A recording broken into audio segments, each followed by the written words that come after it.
Here begins the interview with the devil. I have uncovered the secret code by which I can pick up your thoughts. I have come to ask you some very plain questions. I demand that you give me direct and truthful answers. Are you ready for the interview, Mr. Devil? Yes, I am. But you must address me with more respect. During this interview, you will address me as Your Majesty. By what right do you demand such royal respect? You should know I control 98% of the people of your world. Do you not think that entitles me to rate as royalty? Have you proof of your claim? Yes, plenty of it. Of what does your proof consist? Of many things. If you want answers, you will address me as Your Majesty.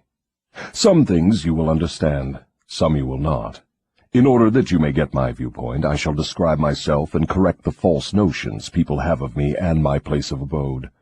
That is a fine idea, Your Majesty.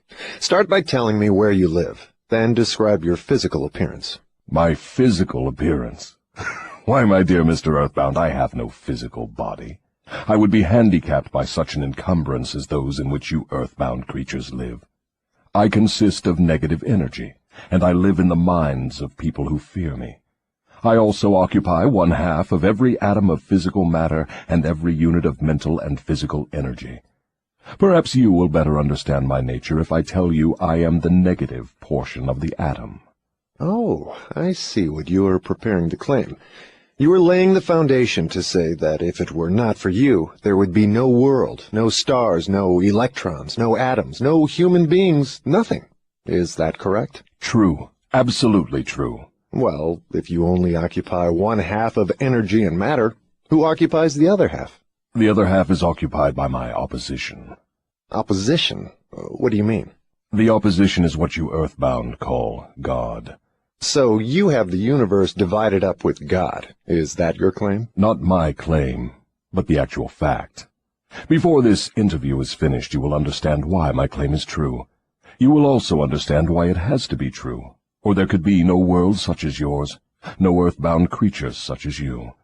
I am no beast with a forked tongue and a spiked tail. But you do control the minds of 98 out of every 100 people. You said so yourself. Who causes all the misery in this 98% devil-controlled world if you do not? I have not said that I do not cause all the misery of the world. On the other hand, I boast of it. It is my business to represent the negative side of everything, including the thoughts of you earthbound people. How else could I control people? My opposition controls positive thought. I control negative thought. How do you gain control of the minds of people? Oh, that is easy. I merely move in and occupy the unused space of the human brain. I sow the seeds of negative thought in the minds of people so I can occupy and control the space. You must have many tricks and devices by which you gain and hold control of the human mind.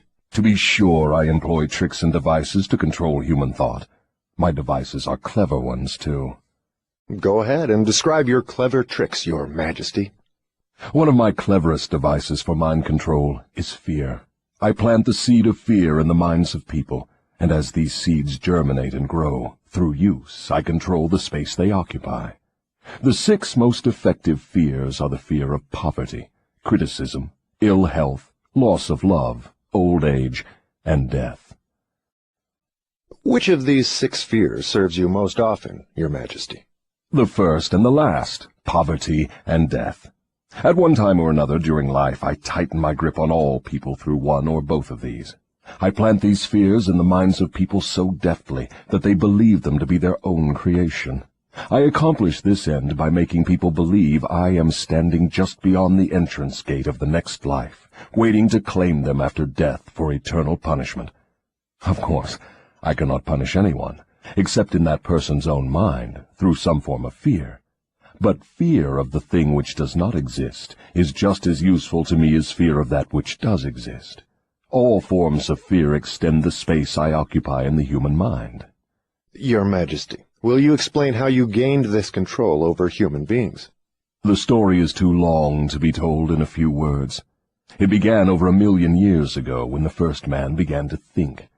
Up to that time I had control over all mankind, but enemies of mine discovered the power of positive thought, placed it in the minds of men, and then began a battle on my part to remain in control.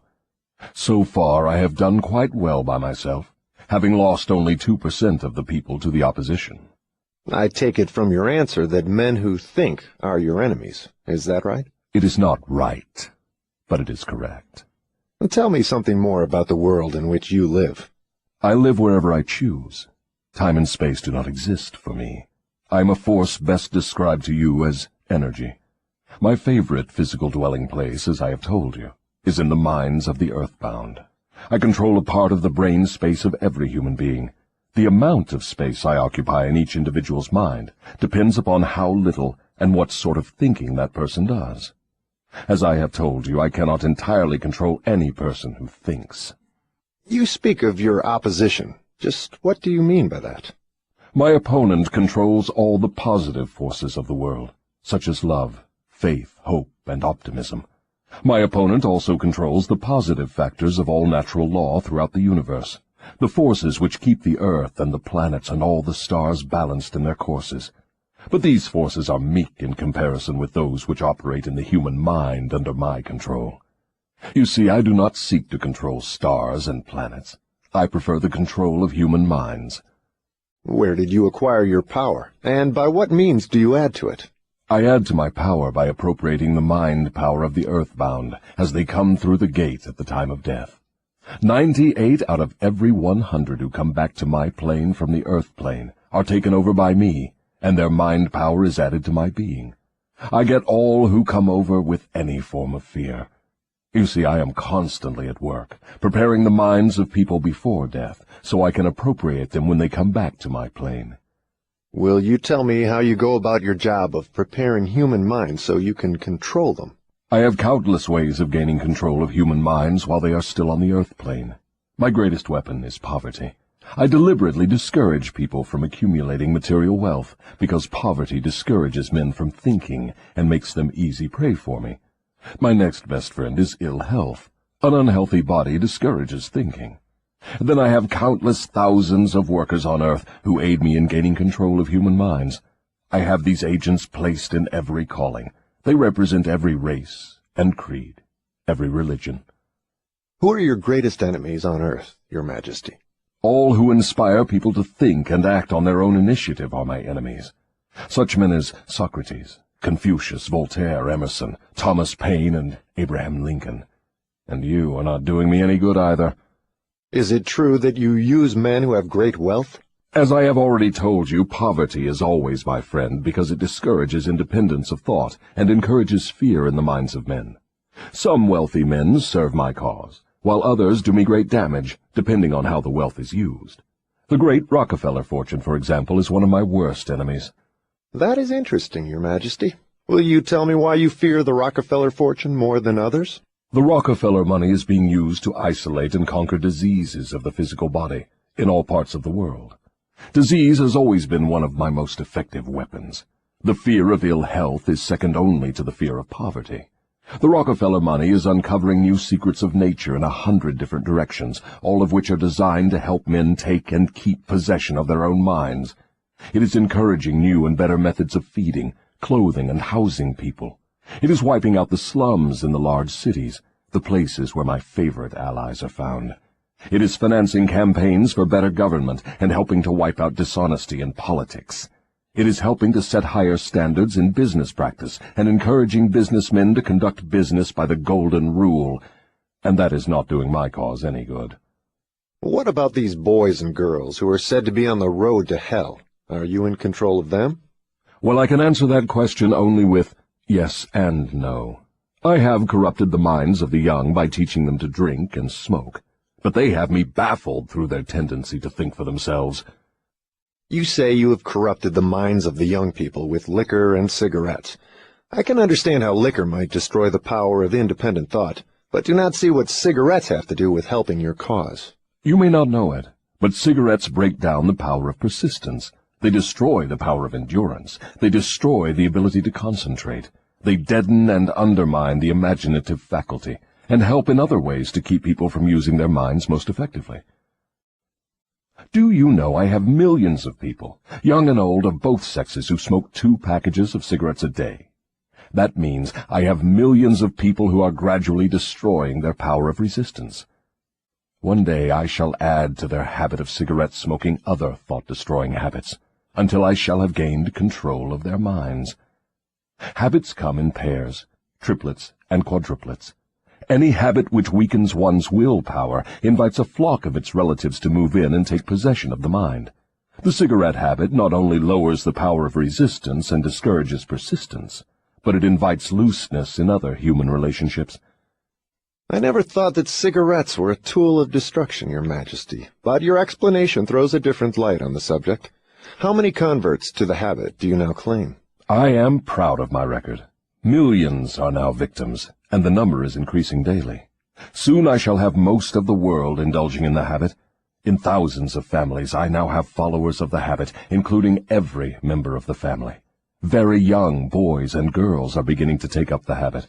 They are learning how to smoke by observing their parents and older brothers and sisters. Which do you consider to be your greater tool for gaining control of human minds, cigarettes or liquor? Without hesitation, I would say cigarettes. Once I get a young person to join my 2-package-a-day club, I have no trouble in inducing that person to take on the habit of liquor, overindulgence of sex, and all other related habits which destroy independence of thought and action. Your Majesty, when I began this interview, I had you all wrong. I thought you were a fraud and a fake, but I see now that you are quite real and very powerful. Your apology is accepted, but you need not have bothered. Millions of people have questioned my power, and I got most of them at the gate as they came over. I ask no person to believe in me. I prefer that people fear me. I am no beggar. I take what I want by cleverness and force. Begging people to believe is the business of my opposition, not mine. Your Majesty will please pardon my rudeness, but I would not be able to look myself in the face again if I did not tell you, here and now, that you are the damnedest fiend ever to be turned loose on innocent people. I always had the wrong conception of you. I thought you were kind enough to let people alone while they were living, that you merely tortured their souls after death. Now I learn from your own brazen confession that you destroy their right to freedom of thought and cause them to go through a living hell on earth. What do you have to say to that?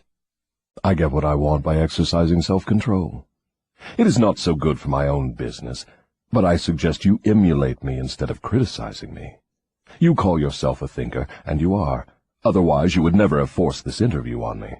But you will never be the sort of thinker that frightens me unless you gain and exercise greater control over your own emotions. Let us get away from personalities. I came here to learn more about you, not to discuss myself.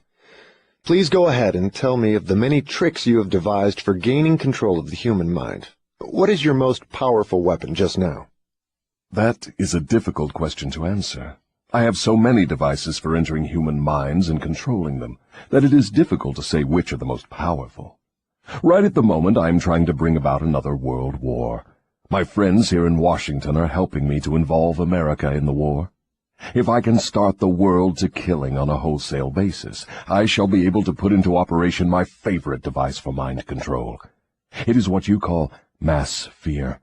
I used this device to bring about the other World War in 1914. I used it to bring about the economic depression in 1929. And if my opposition had not double-crossed me, I would now be in possession of every man, woman, and child in the world. You can see for yourself how near I came to world domination, the thing I have been struggling to attain for thousands of years. Yes, I see your point. Who wouldn't? You are a very ingenious manipulator of the minds of people. Is your devilish business carried on only through people of high position and great influence? Oh, no. I use the minds of people in all walks of life. As a matter of fact, I prefer the type of person who makes no pretense of thinking. I can manipulate that sort of person without difficulty. I could not control 98% of the people of the world if all people were skilled in thinking for themselves. I'm interested in the welfare of those people whom you claim to control. Therefore, I wish you to tell me all of the tricks by which you enter and control their minds. I want a complete confession from you, so begin with your cleverest trick. This is suicide you are forcing on me, but I am helpless. So settle down, and I will place in your hands the weapon by which millions of your fellow earthbound will defend themselves against me. Tell me first about your most clever trick, the one you use to ensnare the greatest number of people. If you force me to give away this secret, it will mean my loss of millions of people now living, and still greater numbers of millions as yet unborn. I beg of you, permit me to pass this one question unanswered. So His Majesty the Devil fears a mere humble earthbound creature? Is that right? It is not right, but it is true. You have no right to rob me of my most necessary tool of trade. For millions of years I have dominated earthbound creatures through fear and ignorance. Now you come along and would destroy my use of these weapons by forcing me to tell how I use them. Do you not realize that you will break my grip on every person who heeds this confession you are forcing from me? Have you no mercy? Have you no sense of humor? Have you no sportsmanship? Stop stalling and start confessing. Who are you to ask mercy of one whom you would destroy if you could? Who are you to talk of sportsmanship and a sense of humor? You, who by your own confession have set up a living hell on earth, where you punish innocent people through their fears and ignorance. As for minding my own business, that is just what I'm doing when I force you to tell how you control people through their own minds. My business, if it can be called a business, is helping to unlock the doors of the self-made prisons in which men and women are confined because of the fears you have planted in their minds. My greatest weapon over human beings consists of two secret principles by which I gain control of their minds. I will speak first of the principle of habit, through which I silently enter the minds of people. By operating through this principle, I establish, I wish I could avoid using this word, the habit of drifting. When a person begins to drift on any subject, he is headed straight toward the gates of what you earthbound call hell. Describe all the ways in which you induce people to drift. Define the word and tell us exactly what you mean by it. I can best define the word drift by saying that people who think for themselves never drift, while those who do little or no thinking for themselves are drifters. A drifter is one who permits himself to be influenced and controlled by circumstances outside of his own mind. He would rather let me occupy his mind and do his thinking than go to the trouble of thinking for himself. A drifter is one who accepts whatever life throws in his way without making a protest or putting up a fight. He doesn't know what he wants from life and spends all of his time getting just that. A drifter has lots of opinions, but they are not his own. Most of them are supplied by me. A drifter is one who is too lazy mentally to use his own brain. That is the reason I can take control of people's thinking and plant my own ideas in their minds. I think I understand what a drifter is. Tell me the exact habits of people by which you induce them to drift through life. Start by telling me when and how you first gained control of a person's mind. My control over the mind of a human being is obtained while the person is young. Sometimes I lay the foundation for my control of a mind before the owner of it is born, by manipulating the minds of that person's parents. Sometimes I go further back than this and prepare people for my control through what you earthbound call physical heredity. You see, therefore, I have two approaches to the mind of a person. Yes. Go on, and describe these two doors by which you enter and control the minds of human beings. As I have stated, I help to bring people into your world with weak brains by giving to them before birth as many as possible of the weaknesses of their ancestors. You call this principle physical heredity. After people are born, I make use of what you earthbound call environment as a means of controlling them. This is where the principle of habit enters. The mind is nothing more than the sum total of one's habits. One by one, I enter the mind and establish habits, which lead finally to my absolute domination of the mind. Tell me of the most common habits by which you control the minds of people. That is one of my cleverest tricks. I enter the minds of people through thoughts which they believe to be their own. Those most useful to me are fear, superstition, avarice, greed, lust, revenge, anger, vanity, and plain laziness. Through one or more of these I can enter any mind, at any age. But I get my best results when I take charge of a mind while it is young, before its owner has learned how to close any of these 9 doors. Then I can set up habits which keep the doors ajar forever. I'm catching on to your methods. Now, let us go back to the habit of drifting. Tell us all about that habit, since you say it is your cleverest trick in controlling the minds of people.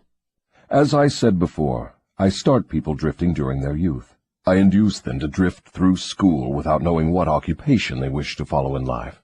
Here I catch the majority of people. Habits are related. Drift in one direction, and soon you will be drifting in all directions. I also use environmental habits to give me a definite grip on my victims. I see. You make it your business to train children in the habit of drifting by inducing them to go through school without aim or purpose. Now, tell me of some of your other tricks with which you cause people to become drifters. Well, my second best trick in developing the habit of drifting is one that I put into operation with the aid of parents and public school teachers and religious instructors. I warn you not to force me to mention this trick. Do not disclose this trick. If you do so, you will be hated by my coworkers who help me use this trick. If you publish this confession in book form, your book will be barred from the public schools. It will be blacklisted by most of the religious leaders. It will be hidden from children by many parents. The newspapers will not dare to give reviews of your book. Millions of people will hate you for writing the book. In fact, no one will like you or your book except those who think, and you know how very few there are of this sort. My advice to you is to let me skip the description of my second best trick. So, for my own good, you wish to withhold the description of your second best trick. No one will like my book except those who think, eh? Very well, go ahead and answer. You'll regret this, Mr. Earthbound, but the joke is on you. By this mistake of yours, you will divert attention from me to yourself. My co-workers, of whom there are millions, will forget about me and hate you for uncovering my methods. Never mind about me. Tell me all about this second best trick of yours with which you induce people to drift with you to hell. My second best trick is not second at all. It is first. It is first because without it I never could gain control of the minds of the youths. Parents, school teachers, religious instructors, and many other adults unknowingly serve my purpose by helping me to destroy in children the habit of thinking for themselves. They go about their work in various ways, never suspecting what they are doing to the minds of children or the real cause of the children's mistakes. I can hardly believe you, Your Majesty. I've always believed that children's best friends were those closest to them, their parents, their school teachers, and their religious instructors. Where would children go for dependable guidance if not to those who have charge of them? That is where my cleverness comes in. There is the exact explanation of how I control 98% of the people of the world. I take possession of people during their youth, before they come into possession of their own minds, by using those who are in charge of them. I especially need the help of those who give children their religious instruction, because it is here that I break down independent thought and start people on the habit of drifting, by confusing their minds with unprovable ideas concerning a world of which they know nothing. It is here also that I plant in the minds of children the greatest of all fears, the fear of hell. I understand that it is easy for you to frighten children with threats of hell, but how do you continue to make them fear you and your hell after they grow up and learn to think for themselves? Children grow up, but they do not always learn to think for themselves. Once I capture the mind of a child through fear, I weaken that child's ability to reason and to think for himself, and that weakness goes with the child all through life. Is that not taking unfair advantage of a human being by contaminating his mind before he comes into full possession of it?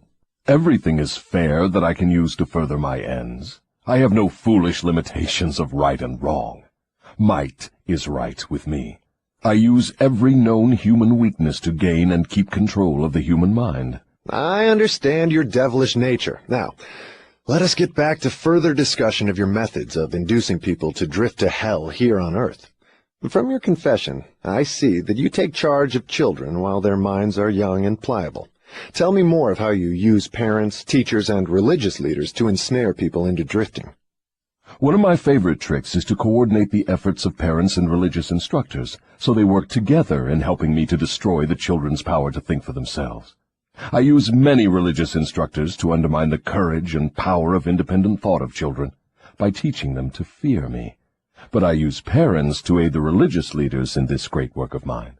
How do parents help religious leaders destroy their children's power to think for themselves? I never heard of such a monstrosity. I accomplish this through a very clever trick. I cause the parents to teach their children to believe as the parents do in connection with religion, politics, marriage, and other important subjects. In this way, as you can see, when I gain control of the mind of a person, I can easily perpetuate the control by causing that person to help me fasten it upon the minds of his offspring. In what other ways do you use parents to convert children into drifters?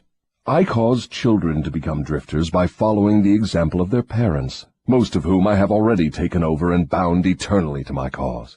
In some parts of the world I gain mastery over children's minds and subdue their willpower in exactly the same way that men break and subdue animals of lower intelligence.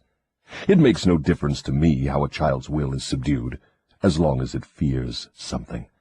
I will enter its mind through that fear and limit the child's power to think independently. It seems that you go out of your way to keep people from thinking. Yes, accurate thought is death to me. I cannot exist in the minds of those who think accurately. I do not mind people thinking, as long as they think in terms of fear, discouragement, hopelessness, and destructiveness. When they begin to think in constructive terms of faith, courage, hope, and definiteness of purpose, they immediately become allies of my opposition, and are therefore lost to me. I'm beginning to understand how you gain control of the minds of children through the help of their parents and religious instructors, but I do not see how the school teachers help you in this damnable work. School teachers help me gain control of the minds of children, not so much by what they teach the children, as because of what they do not teach them. The entire public school system is so administered that it helps my cause by teaching children almost everything except how to use their own minds and think independently. I live in fear that someday some courageous person will reverse the present system of school teaching and deal my cause a death blow by allowing the students to become the instructors, using those who now serve as teachers only as guides to help the children establish ways and means of developing their own minds from within. When that time comes, the school teachers will no longer belong to my staff. I was under the impression that the purpose of all schooling was to help children to think. That may be the purpose of schooling, but the system in most of the schools of the world does not carry out the purpose.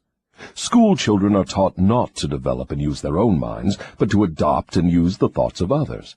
This sort of schooling destroys the capacity for independent thought, except in a few rare cases where the children rely so definitely upon their own willpower that they refuse to allow others to do their thinking.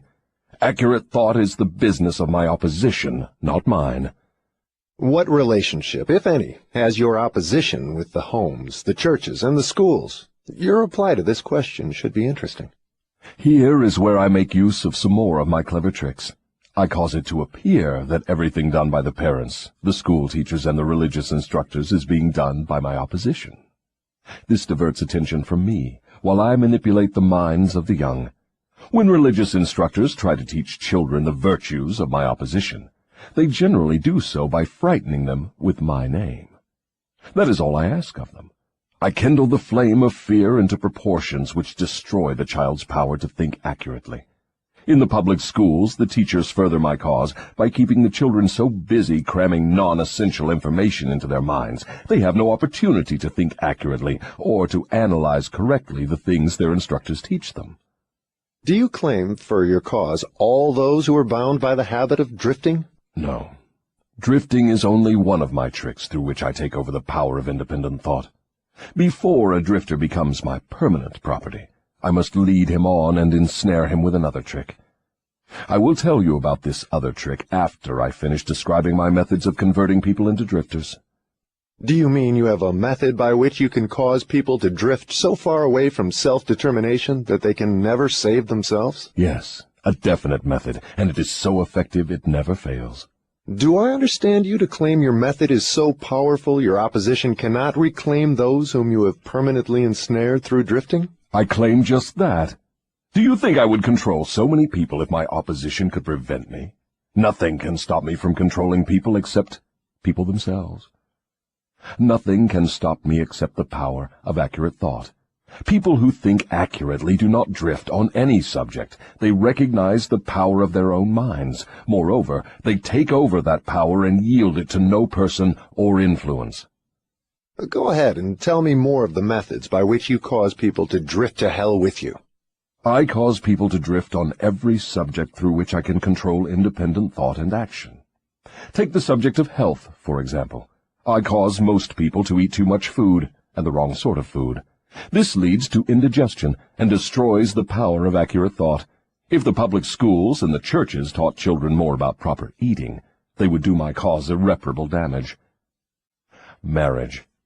I cause men and women to drift into marriage without plan or purpose designed to convert the relationship into harmony. Here is one of my most effective methods of converting people into the habit of drifting. I cause married people to bicker and nag one another over money matters. I cause them to quarrel over the bringing up of their children. I engage them in unpleasant controversies over their intimate relationships and in disagreements over friends and social activities. I keep them so busy finding fault with one another that they never have time to do anything else long enough to break the habit of drifting. Occupation. I teach people to become drifters by causing them to drift out of school into the first job they can find, with no definite aim or purpose except to make a living. Through this trick, I keep millions of people in fear of poverty all their lives.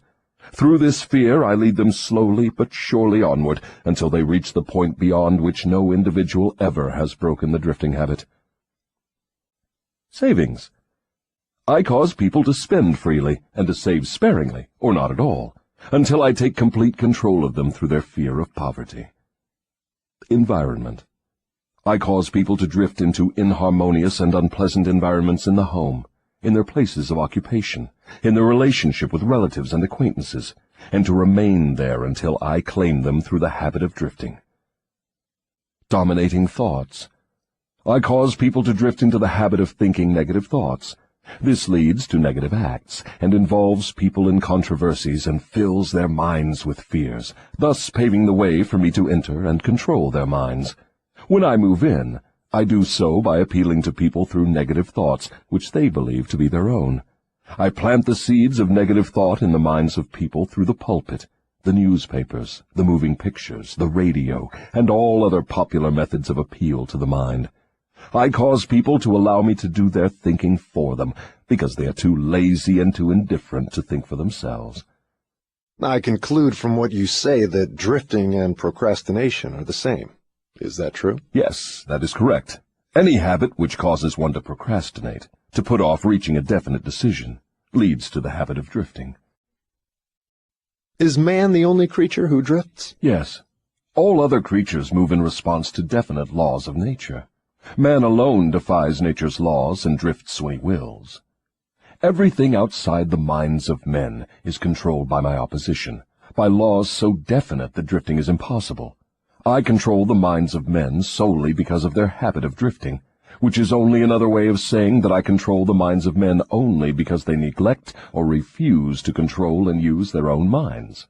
This is getting to be pretty deep stuff for a mere human being. Let us get back to the discussion of something less abstract.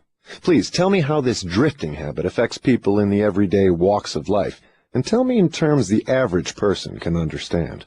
I would prefer to keep this interview up among the stars. No doubt you would. That would save you from being exposed. But let us come back to Earth. Tell me now what drifting is doing to us as a nation here in the United States. Frankly, I may as well tell you that I hate the United States as only the devil can hate. That is interesting. What is the cause of this hatred? The cause was born on July 4, 1776, when 56 men signed a document which destroyed my chances of controlling the nation. You know that document as the Declaration of Independence. Had it not been for the influence of that damnable document, I would now have a dictator running the country, and I would stop this right to free speech and independent thought that is threatening my rule on earth. Am I to understand from what you say that nations controlled by self-appointed dictators belong in your camp? There are no self-appointed dictators. I appoint them all. Moreover, I manipulate them and direct them in their work. Nations run by my dictators know what they want and take it by force. Look what I have done through Mussolini in Italy. Look what I am doing through Hitler in Germany. Look what I am doing through Stalin in Russia. My dictators run those nations for me because the people have been subdued through the habit of drifting. My dictators do no drifting. That is why they rule for me the millions of people under their control. What would happen if Mussolini, Stalin, and Hitler turned traitors and disavowed you and your rule? That will not happen because I have them too well bribed. I am paying each of them with the sop of his own vanity, by making him believe he is acting on his own account. That is another trick of mine. Let us come back to the United States and learn something of what you are doing to convert people into the habit of drifting. Right now I am paving the way for a dictatorship by sowing the seeds of fear and uncertainty in the minds of the people. Through whom are you carrying on your work? Mainly through the president. I am destroying his influence with the people by causing him to drift on the question of a working agreement between employers and their employees. If I can induce him to drift for another year, he will be so thoroughly discredited I can hand over the country to a dictator. If the president continues to drift, I will paralyze personal freedom in the United States, just as I destroyed it in Spain, Italy, Germany, and England. What you say leads me to the conclusion that drifting is a weakness which inevitably ends in failure, whether among individuals or nations. Is that your claim? Drifting is the most common cause of failure in every walk of life. I can control anyone whom I can induce to form the habit of drifting on any subject. The reason for this is twofold. First, the drifter is just so much putty in my hands, to be molded into whatever pattern I choose, because drifting destroys the power of individual initiative. Second, the drifter cannot get help from my opposition, because the opposition is not attracted to anything so soft and useless. Is that why a few people are wealthy, while the majority of people are poor? That is exactly the reason. Poverty, like physical illness, is a contagious disease. You find it always among the drifters, never among those who know what they want and are determined to get just that. It may mean something to you when I call your attention to the fact that the non-drifters, whom I do not control, and those who possess most of the wealth of the world, happen to be the same people. I have always understood that money was the root of all evil, that the poor and the meek would inherit heaven, while the wealthy would pass into your hands. What have you to say of that claim? Men who know how to get the material things of life generally know how to keep out of the hands of the devil as well. The ability to acquire things is contagious. Drifters acquire nothing except that which no one else wants. If more people had definite aims and stronger desires for material and spiritual riches, I would have fewer victims. I assume, from what you say, that you do not claim fellowship with the industrial leaders. Evidently, they are not friends of yours? Friends of mine. I'll tell you what sort of friends of mine they are. They have belted the entire country with good roads, thus bringing into close communion the people of both city and country. They have converted ores into steel, with which they have built the skeletons of great skyscrapers. They have harnessed electrical power and converted it into 1,000 uses, all designed to give man time to think. They have provided through the automobile personal transportation to the humblest citizen, thus giving to everyone the freedom of travel. They have provided every home with instantaneous news of what is happening in all parts of the world through the aid of the radio. They have reared libraries in every city, town, and hamlet, and have filled them with books, giving to all who read a complete outline of the most useful knowledge mankind has gathered from his experiences. They have given the humblest citizen the right to express his own opinion on any subject, at any time, anywhere, without fear of molestation. And they have seen to it that every citizen may help make his own laws, levy his own taxes, and manage his own country through the ballot. These are but some of the things the industrial leaders have done to give every citizen the privilege of becoming a non-drifter. Do you think these men have helped my cause? Who are some of the present-day non-drifters over whom you have no control? I have control over no non-drifter, present or past. I control the weak, not those who think for themselves. Go ahead and describe a typical drifter. Give your description point by point so I can recognize a drifter when I see him. The first thing you will notice about a drifter is his total lack of a major purpose in life. He will be conspicuous by his lack of self-confidence. He will never accomplish anything requiring thought and effort. He spends all he earns, and more, too, if he can get credit. He will be sick or ailing from some real or imaginary cause, and calling to high heaven if he suffers the least physical pain. He will have little or no imagination. He will lack enthusiasm and initiative to begin anything he is not forced to undertake, and he will plainly express his weakness by taking the line of least resistance whenever he can do so. He will be ill-tempered and lacking in control over his emotions. His personality will be without magnetism, and it will not attract other people. He will have opinions on everything but accurate knowledge of nothing. He may be jack of all trades, but good at none. He will neglect to cooperate with those around him, even those on whom he must depend for food and shelter. He will make the same mistake over and over again, never profiting by failure. He will be narrow-minded and intolerant on all subjects, ready to crucify those who may disagree with him. He will expect everything of others, but be willing to give little or nothing in return. He may begin many things, but he will complete nothing. He will be loud in his condemnation of his government, but he will never tell you definitely how it can be improved. He will never reach decisions on anything if he can avoid it, and if he is forced to decide, he will reverse himself at the first opportunity. He will eat too much and exercise too little. He will take a drink of liquor if someone else will pay for it. He will gamble if he can do it on the cuff. He will criticize others who are succeeding in their chosen calling. In brief, the drifter will work harder to get out of thinking than most others work in earning a good living. He will tell a lie rather than admit his ignorance on any subject. If he works for others, he will criticize them to their backs and flatter them to their faces. You have given me a graphic description of the drifter. Please now describe the non-drifter so that I may recognize him on sight. The first sign of a non-drifter is this. He is always engaged in doing something definite, through some well-organized plan which is definite. He has a major goal in life toward which he is always working, and many minor goals, all of which lead toward his central scheme. The tone of his voice, the quickness of his step, the sparkle in his eyes, the quickness of his decisions clearly mark him as a person who knows exactly what he wants and is determined to get it, no matter how long it may take, or what price he must pay. If you ask him questions, he gives you direct answers, and never falls back on evasions or resorts to subterfuge. He extends many favors to others, but accepts favors sparingly, or not at all. He will be found up front, whether he is playing a game or fighting a war. If he does not know the answers, he will say so, frankly.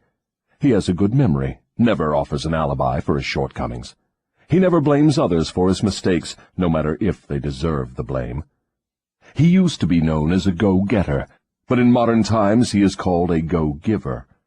You will find him running the biggest business in town, living on the best street, driving the best automobile, and making his presence felt wherever he happens to be. He is an inspiration to all who come into contact with his mind. The major distinguishing feature of the non-drifter is this.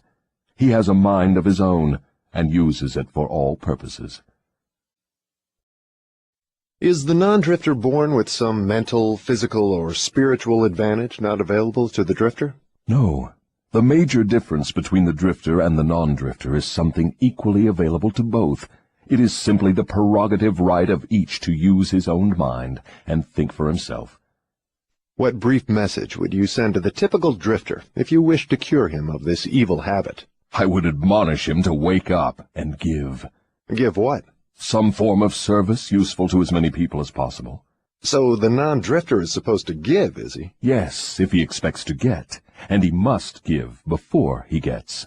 Some people doubt that you exist. I wouldn't worry about that if I were you. Those who are ready to be converted from the habit of drifting will recognize the authenticity of this interview by its soundness of counsel. The others are not worth the trouble it would take to convert them. Why do you not try to stop me from publishing this confession I'm wringing from you? Because that would be the surest of all ways to guarantee you will publish it. I have a better plan than trying to suppress publication of my confession. I will urge you to go ahead with the publication, then sit back and watch you suffer when some of my faithful drifters begin to make things hot for you. I will not need to deny your story. My followers will do that for me. See if they don't.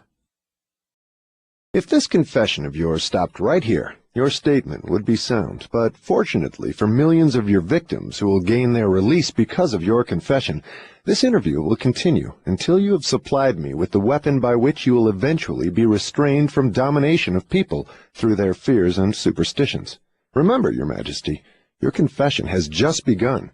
After I wring from you a description of the methods by which you control people, I will force you also to give the formula by which your control can be broken at will. It is true I shall not remain here long enough to defeat you, but the published word I leave behind me will be deathless, because it will consist of truth. You fear the opposition of no individual, because you know it will be short, but you do fear truth. You fear truth and nothing else, for the reason it is slowly but definitely giving human beings freedom from all manner of fear.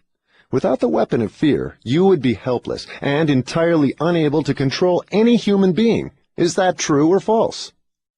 I have no alternative but to admit that what you say is true. Now that we understand each other, let us go ahead with your confession. But before we continue, I may as well take time out to do a little boasting on my own account, now that you have had your fling at it. I will confine myself to one question, the answer to which will give me all the satisfaction I want. Is it not true that you control only the minds of those who have allowed the drifting habit to be fixed upon them? Yes, that is true. I have already admitted this truth in a dozen or more different ways. Why do you tantalize me by repeating the question? There is power in repetition. I'm forcing you to repeat the highlights of your confession in as many different ways as possible, so your victims may check this interview and determine its soundness by their own experiences with you. That is one of my little tricks. Do you approve of my method? You couldn't be setting a trap for me for the purpose of doing some more boasting, could you? I am asking the questions, and you are doing the answering. Go ahead now and confess why you are powerless to stop me from forcing this confession from you. I want your confession for aid and comfort to victims of yours whom I intend to release from your control the moment they read your confession. I am powerless to influence or control you, because you have found the secret approach to my kingdom. You know that I exist only in the minds of people who have fears. You know that I control only the drifters who neglect to use their own minds. You know that my hell is here on earth, and not in the world that comes after death. And you know also that drifters supply all the fire I use in my hell. You know that I am a principle or form of energy which expresses the negative side of matter and energy, and that I am not a person with a forked tongue and a spiked tail. You have become my master because you have mastered all your fears. Lastly, you know that you can release all of my earthbound victims whom you contact, and this definite knowledge is the blow with which you will deal me the greatest damage. I cannot control you because you have discovered your own mind, and you have taken charge of it. There now, Mr. Earthbound, that confession should feed your vanity to the bursting point. That last dart was unnecessary. Knowledge of the sort I have used to master you does not contaminate itself with vulgar indulgence and vanity. Truth is the one and only thing in the world that can stand ridicule. Now let us continue with your confession. What is wrong with the principle of flattery? You use it, do you not? Do I use it? Man alive, flattery is one of my most useful weapons. With this deadly instrument I slay the big ones and the little ones. Your admission interests me. Go ahead now and tell me how you make use of flattery. I make use of it in so many ways it is difficult to know where to begin. I warn you, before I answer in detail, that publishing my answers will bring down an avalanche of ridicule on your head for bringing up the question. I'll take the responsibility. Proceed. Well, I may as well here admit that you have stumbled onto the major secret of how I convert people to the habit of drifting. That is a startling admission. Go ahead with your confession, and stick strictly to this subject of flattery. No more side remarks and no more facetiousness for the present. Tell me all about your use of flattery in gaining control over people. Flattery is a bait of incomparable value to all who wish to gain control over others. It has powerful pulling qualities because it operates through two of the most common human weaknesses, vanity and egotism. There is a certain amount of vanity and egotism in everyone. In some people these qualities are so pronounced they literally serve as a rope by which one may be bound. The best of all ropes is flattery. Flattery is the chief bait through which men seduce women. Sometimes, in fact, frequently, women use the same bait to gain control of men, especially men who cannot be mastered through sex appeal. I teach its use to both men and women. Flattery is the chief bait with which my agents weave their way into the confidence of people from whom they procure information needed to carry on warfare. Wherever anyone stops to feed his vanity on flattery, I move in and begin to build another drifter. Non-drifters are not easily flattered. I inspire people to use flattery in every human relationship where its use is possible, because those who are influenced by it become easy victims of the drifting habit. Can you control anyone who is amenable to flattery? Very easily. As I have already told you, flattery is of major importance in alluring people into the habit of drifting. At what age are people most susceptible to flattery? Age has nothing to do with one's susceptibility to flattery. People respond to it in one way or another from the time they become conscious of their own existence until they die. Through what motive can women be most easily flattered? Their vanity. Tell a woman she is pretty or that she wears clothes well. What motive is most effective in harpooning men? Egotism, with a capital E. Tell a man he has a strong Herculean body or that he is a great business tycoon, and he will purr like a cat and smile like an opossum. After that, you know what happens. Are all men like that? Oh, no. 2 out of every 100 have their egotism so thoroughly under control that even an expert flatterer couldn't get under their skins with a double-edged butcher knife. How does a cunning woman apply her art of flattery in attracting men? Great heavens, man, do I have to draw a picture of her method for you? Have you no imagination? Oh, yes, I have imagination enough, Your Majesty. But I'm thinking of the poor dupes of the world who need to understand the exact technique with which they may be flattered into the habit of drifting. Go on and tell us how a woman can harpoon rich and presumably smart men. This is a devilish trick to play on women, but since you demand the information, I am helpless to withhold it. Women influence men through a technique consisting first of ability to inject soft, cooing baby tones into their voices, and second, by closing their eyes into a half-closed position which registers hypnotism in connection with the flattery of men. Is that all there is to the business of flattery? No, that is only the technique.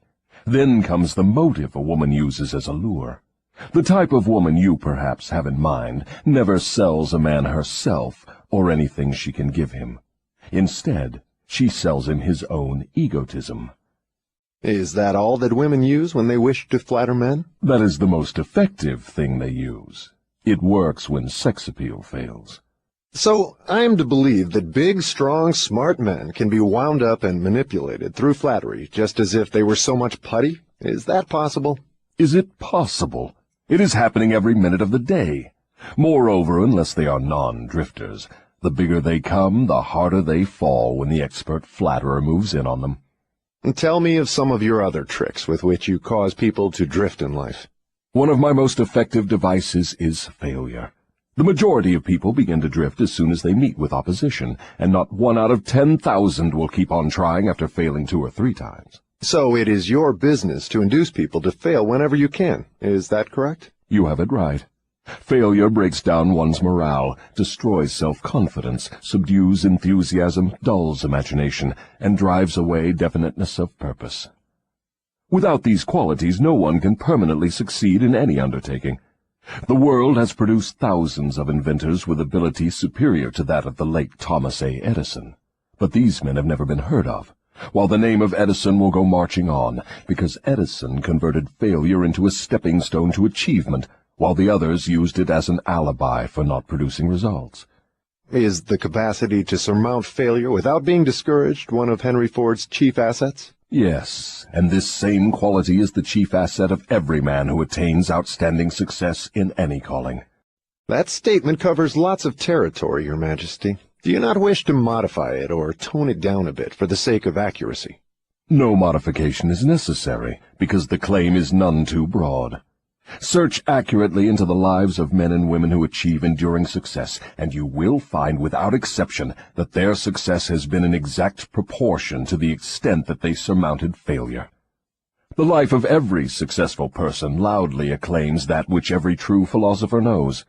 Every failure brings with it the seed of an equivalent success. But the seed will not germinate and grow under the influence of a drifter. It springs to life only when it is in the hands of one who recognizes that most failures are only temporary defeat, and who never, under any circumstances, accepts defeat as an excuse for drifting. If I understand you correctly, you claim there is virtue in failure. That does not seem reasonable. Why do you try to induce people to fail if there is virtue in failure? There is no inconsistency in my claims. The appearance of inconsistency is due to your lack of understanding. Failure is a virtue only when it does not lead one to quit trying and begin drifting. I induce as many people as I can to fail as often as possible, for the reason that not 1 out of 10,000 will keep on trying after failing 2 or 3 times.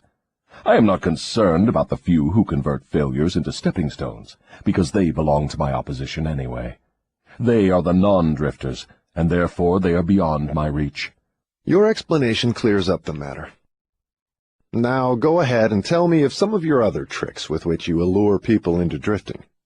One of my most effective tricks is known to you as propaganda.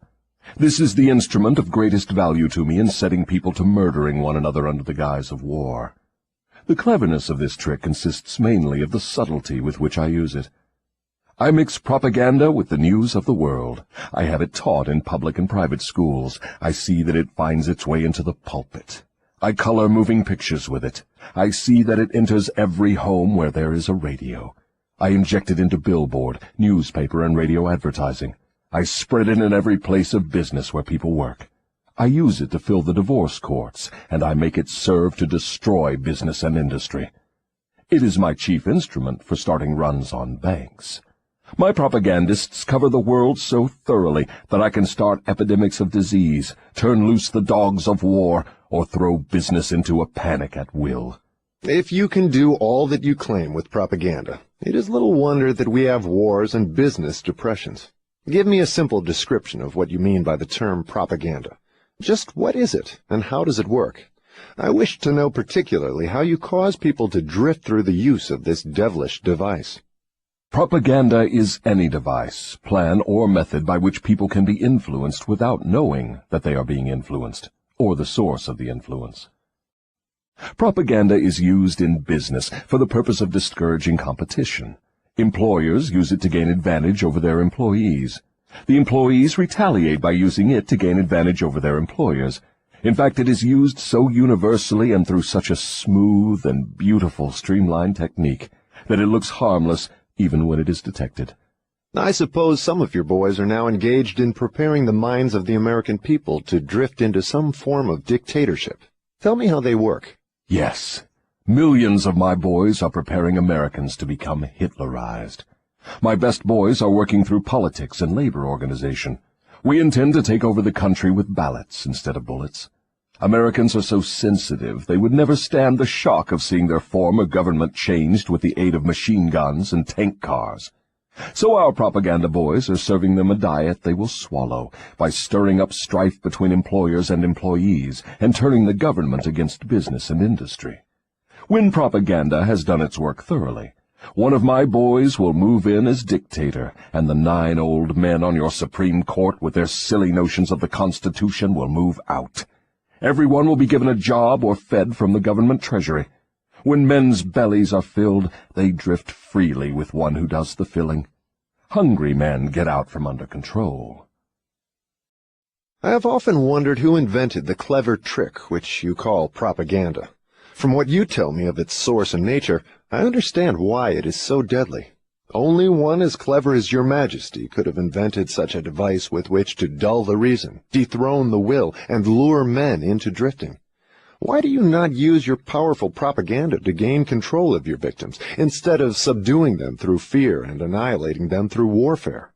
What is fear of the devil except propaganda? You have not observed my technique very carefully, or you would have seen that I am the world's greatest propagandist. I never attain an end by direct, open means which I can achieve through subterfuge and subtlety. What do you suppose I am using when I plant negative ideas in the minds of men, and gain control of them through what they believe to be their own ideas? What would you call that, except the cleverest of all forms of propaganda? Surely you are not going to tell me that you destroy people through their own help without their realizing what you are doing. That is exactly what I wish you to understand. Moreover, I will show you exactly how the trick is performed. Now we are getting somewhere. Exactly how do you convert human beings into propagandists and lure them into self-imprisonment? Give me the story with all its lurid details. This is the most important part of your confession, and I am consumed with eagerness to gain control of your secret. I can hardly blame you for stalling about answering my question, because you know so well that your answer will snatch millions of innocent victims from your control. You also know that your answer will protect other countless millions of yet unborn people from being victimized by you. It is little wonder you are hedging about answering. Your deductions are correct. This part of my confession will do me more damage than all the remainder of it. Stating your headache in a better way, this part of your confession will save more millions of people from your control than all the remainder of it. All I can say is that you have me in a hell of a situation. Now you shall know how the millions of your victims feel. Let's have it. I make my first entry into an individual's mind by bribing him. What do you use as a bribe?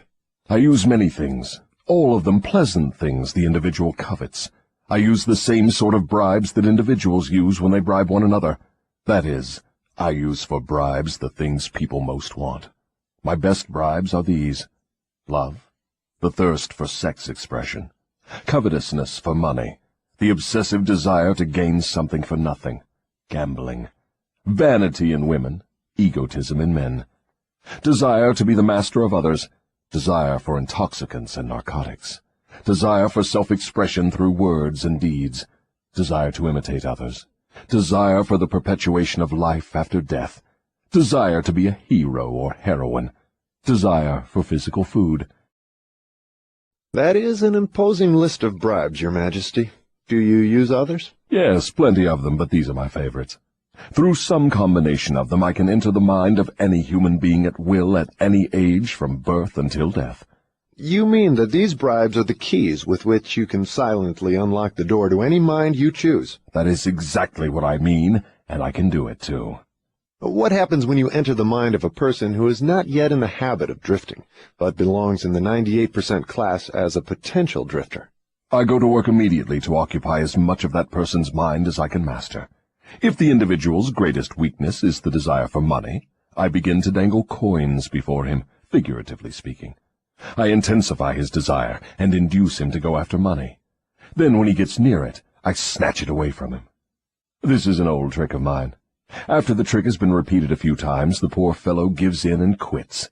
Then I take over a little more space in his mind and fill it with the fear of poverty. That is one of my best mind fillers. Yes, I admit your method is very clever, but what happens if the victim fools you and gets his hands on a lot of money? You don't fill his mind with the fear of poverty then, do you? No, I don't. I take over the space by filling it with something which serves my purpose just as well. If the victim converts his desire for money into large sums, I start overfeeding him with the things he can buy with it. For example, I cause him to stuff himself with rich foods. This slows down his thinking capacity, endangers his heart, and starts him on the road to drifting. Then I pester him with intestinal poisoning through the surplus food he eats. That also slows down his thinking and gives him a nasty disposition. What if the victim is not a glutton? What other follies can you induce him to pick up that lead to drifting? If the victim is a male, I can usually snare him through his sex appetite. Overindulgence in sex starts more men to drifting toward failure than all other causes combined. So food and sex are two of your surefire baits. Is that correct? Yes. With these two lures, I can take over a majority of my victims. And then there is the desire for money. I'm beginning to think that wealth is more dangerous than poverty, if your story is to be believed. That altogether depends on who has the wealth and how it was acquired. What has the manner in which money is acquired to do with its being a blessing or a curse? Everything. If you don't believe me, take a look at those who acquire a large amount of money quickly, without time to get wisdom along with it, and observe how they use it. Why do you suppose rich men's sons seldom equal the achievements of their fathers? I'll tell you why.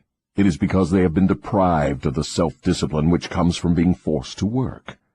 Look into the records of moving picture stars or athletes who suddenly find themselves in possession of big money and hero worship and praise from the public. Observe how quickly I move in and take them over in many cases, mainly through sex, gambling, food, and liquor. With these, I catch and control the biggest and the best of people as soon as they get their hands on big money. What about those who acquire money slowly, by rendering some form of useful service? Are they easily snared too? Oh, I get them all right, but I generally have to change my bait. Some of them want one thing and others want something else. Where my purpose is best served, I see to it that they get what they want most, but I manage to wrap in the package something they don't want. The thing I give them is the definite thing that makes them drifters. Do you see how I work? And very clever work it is. You lure people on through their natural desires, but you slip your deadly poison into the object of those desires wherever you can. Now you are catching on. You see, I play both ends against the middle, so to speak. From all you say, I infer that you cannot induce a non-drifter to help you gain control of his mind by baiting him with your bribes. Is that correct? That is exactly correct. I can, and I do, interest non-drifters in my bribes, because I use for the purpose of bribery the things all people naturally desire. But the non-drifter resembles a fish that steals the bait from your hook, but refuses to take the hook. The non-drifter takes from life whatever he wants, but he takes it on his own terms. The drifter takes whatever he can get, but he takes what he gets on my terms. Stating the matter in another way, the non-drifter borrows money from a legitimate banker if he wants it, and pays a legitimate rate of interest. The drifter goes to the pawn shop, hawks his watch, and pays a suicidal rate of interest for his loan. So I draw from your claims the conclusion that your hand is mixed up somehow in all of people's troubles and miseries, even though your presence may not be visible. My unwilling workers are often my best workers. You see, my unwilling workers are those whom I cannot control with some combination of bribes, people whom I have to master by fear or through some form of misfortune. They do not wish to serve me, but they cannot avoid it, because they are eternally bound to me by the habit of drifting. Now I am beginning to better understand your technique. You bribe your victims through their natural desires and lead them astray while you induce them to become drifters if they respond to your lure. If they refuse to respond, you plant the seed of fear in their minds or trap them through some form of misfortune and hog-tie them while they are down. Is that your method? That is exactly the way I work. Clever, don't you think? Which do you prefer to serve as your propagandists, the young or the old? The young, of course. They can be influenced by most bribes more easily than people of mature judgment. Moreover, they have longer to remain in my service. Your Majesty has given me a clear description of drifting. Tell me what must be done to ensure against the habit of drifting. I want a complete formula that anyone can use. Protection against drifting lies within easy reach of every human being who has a normal body and a sound mind. The self-defense can be applied through these simple methods. 1. Do your own thinking on all occasions. The fact that human beings are given complete control over nothing save the power to think their own thoughts is laden with significance. 2. Decide definitely what you want from life, then create a plan for attaining it, and be willing to sacrifice everything else if necessary, rather than accept permanent defeat. 3. Analyze temporary defeat, no matter of what nature or cause, and extract from it the seed of an equivalent advantage. 4. Be willing to render useful service equivalent to the value of all material things you demand of life, and render the service first. 5. Recognize that your brain is a receiving set that can be attuned to receive communications from the universal storehouse of infinite intelligence, to help you transmute your desires into their physical equivalent. 6. Recognize that your greatest asset is time, the only thing except the power of thought which you own outright, and the one thing which can be shaped into whatever material things you want. Budget your time so none of it is wasted. 7. Recognize the truth that fear generally is a filler with which the devil occupies the unused portion of your mind, that it is only a state of mind which you can control by filling the space it occupies with faith in your ability to make life provide you with whatever you demand of it. 8. When you pray, do not beg. Demand what you want, and insist upon getting exactly that, with no substitutes. 9. Recognize that life is a cruel taskmaster, and that either you master it, or it masters you. There is no halfway or compromising point. Never accept from life anything you do not want. If that which you do not want is temporarily forced upon you, you can refuse, in your own mind, to accept it, and it will make way for the thing you do want. 10. Lastly, remember that your dominating thoughts attract, through a definite law of nature, by the shortest and most convenient route, their physical counterpart. Be careful what thoughts you dwell upon. That list looks imposing. Give me a simple formula, combining all the 10 points. If you had to combine all 10 in one, what would it be? Be definite in everything you do, and never leave unfinished thoughts in the mind. Form the habit of reaching definite decisions on all subjects. Can the habit of drifting be broken, or does it become permanent once it has been formed? The habit can be broken if the victim has enough willpower, providing it is done in time. There is a point beyond which the habit can never be broken. Beyond that point, the victim is mine. He resembles a fly that has been caught in a spider's web. He may struggle, but he cannot get out. Each move he makes entangles him more securely. The web in which I entangle my victims permanently is a law of nature not yet isolated by or understood by men of science. What is this mysterious law through which you take permanent control of people's bodies, even before you take over their souls? The whole world will want to know more about this law and how it operates. It will be hard to describe the law so you will understand it, but you may call it hypnotic rhythm. It is the same law through which people can be hypnotized. So you have the power to use the laws of nature as a web in which you bind your victims in eternal control. Is that your claim? That is not only my claim, it is the truth. I take over their minds and bodies even before they die whenever I can lure them or frighten them into hypnotic rhythm. What is hypnotic rhythm? How do you use it to gain permanent mastery over human beings? I will have to go back into time and space and give you a brief, elementary description of how nature uses hypnotic rhythm. Otherwise, you will not be able to understand my description of how I use this universal law to control human beings. Go ahead, but keep your story confined to simple illustrations which come within the range of my own experience and knowledge of natural laws. Very well. I shall do my best. You, of course, know that nature maintains a perfect balance between all the elements and all the energy in the universe. You can see that the stars and the planets move with perfect precision, each one keeping its own place in time and space. You can see that the seasons of the year come and go with perfect regularity. You can see that an oak tree grows from an acorn, and a pine grows from the seed of its ancestor. An acorn never produces a pine, and a pine seed never produces an oak. These are simple things which anyone can understand. What one cannot see is the universal law through which nature maintains perfect balance throughout the myriad of universes. You, earthbound, caught a fragmentary glimpse of this great universal law when Newton discovered that it holds your earth in its position and causes all material objects to be attracted toward the center of the earth. He called the law gravitation. But he did not go far enough in his study of the law. If he had, he would have discovered that the same law which holds your earth in position and helps nature maintain a perfect balance over the 4 dimensions, in which all matter and energy are contained, is the web in which I entangle and control the minds of human beings. Tell me more of this astounding law of hypnotic rhythm. As I have already stated, there is a universal form of energy with which nature keeps a perfect balance between all matter and energy. She makes specialized use of this universal building material by breaking it up into different wavelengths. The breaking up process is carried on through habit. You will better understand what I am trying to convey if I compare it with the method by which one learns to play music. At first, the notes are memorized in the mind. Then they are related to one another through melody and rhythm. By repetition, the melody and rhythm become fixed in the mind.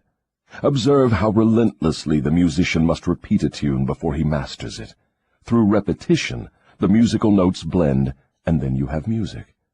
Any impulse of thought that the mind repeats over and over through habit forms an organized rhythm. Undesirable habits can be broken, They must be broken before they assume the proportions of rhythm. Are you following me? Yes. Well, to continue, rhythm is the last stage of habit. Any thought or physical movement which is repeated over and over through the principle of habit finally reaches the proportion of rhythm. Then the habit cannot be broken, because nature takes it over and makes it permanent. It is something like a whirlpool in water. An object may keep floating indefinitely unless it is caught in a whirlpool. Then it is carried round and round, but it cannot escape. The energy with which people think may be compared with water in a river.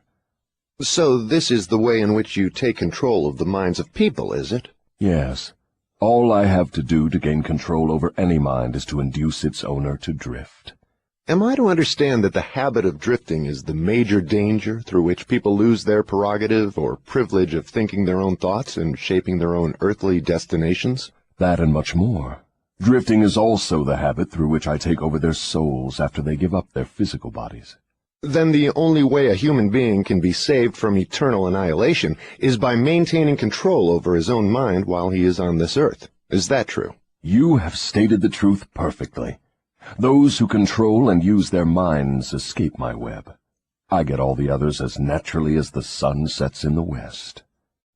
Is that all there is to the business of being saved from eternal annihilation? Doesn't what you call your opposition have anything to do with saving people? I can see that you do think very deeply. My opposition, the power you earthbound call God, has everything to do with the salvation of people from eternal annihilation, and for that reason it is my opposition who provides every human being with the privilege of using his own mind. If you use that power by maintaining control over your own mind, you become a part of it when you give up your physical body. If you neglect to use it, then I have the privilege of taking advantage of the neglect through the law of hypnotic rhythm. How much of a person do you take over when you gain control of him? Everything that is left after he ceases to control and use his own mind. In other words, when you gain control of a person, you take over all there is of his individuality up to the time that he quits using his own mind. Is that correct? That is how I operate. What do you do with people whom you control before death? Of what good are they to you while they live? I use them, or what is left of them after I take charge, as propagandists to help me prepare the minds of others to drift. You not only fool people into destroying their power to control their own minds, but you use them to help you trap others? Yes, I let no opportunity get away from me. Let us come back to the subject of hypnotic rhythm. Tell me more of how this law works. Show me how you use individuals to help you gain control over others. I want to know something of the most effective way you use hypnotic rhythm. Oh, that is easy. The thing I like best is to fill the minds of people with fear. Once I fill one's mind with fear, I have little trouble causing him to drift until I have entangled him in the web of hypnotic rhythm. What human fear best serves your purpose? The fear of death. Why is the fear of death your favorite weapon? Because no one knows, and by the very nature of the laws of the universe, no one can prove definitely what happens after death. This uncertainty frightens people out of their wits. People who give over their minds to fear, any sort of fear, neglect to use their minds and begin to drift. Eventually they drift into the whirlpool of hypnotic rhythm, from which they may never escape. Then you do not mind what religious leaders think or say of you when they speak of death? Not as long as they say something. If the churches should stop talking about me, my cause would receive a severe setback.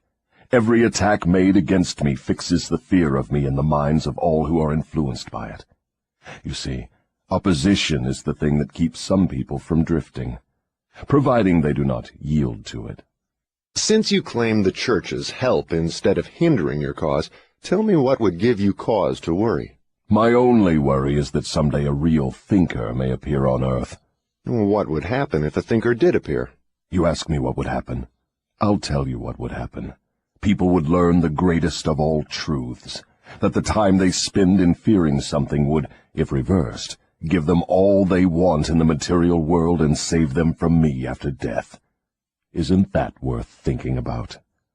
What is keeping such a thinker from appearing in the world? Fear of criticism.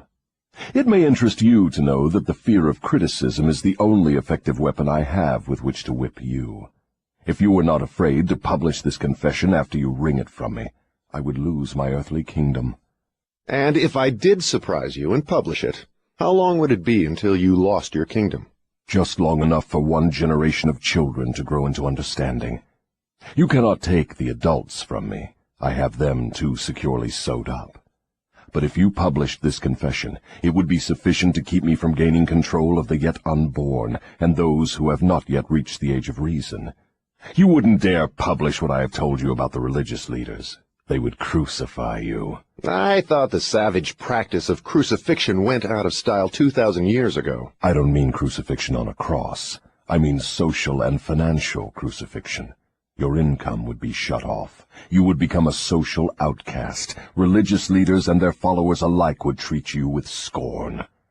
Suppose I should choose to throw in my lot with the select few who make a pretense of using their own minds rather than fear the masses who do not, the masses of whom you claim 98%. If you have courage enough to do this, you will crimp my style. Why do you lay claim to no scientist? Don't you like scientists? Oh, yes. I like all people well enough, but true scientists are out of my reach. Why? Because they think for themselves and spend their time studying natural laws. They deal with cause and effect. They deal with facts wherever they find them. But do not make the mistake of believing scientists have no religion. They have a very definite religion. What is their religion? The religion of truth. The religion of natural law. If the world ever produces an accurate thinker with ability to fathom the deeply buried secret of life and death, you can be sure that science will be responsible for the catastrophe. Catastrophe to whom? To me, of course. Let's get back to the subject of hypnotic rhythm.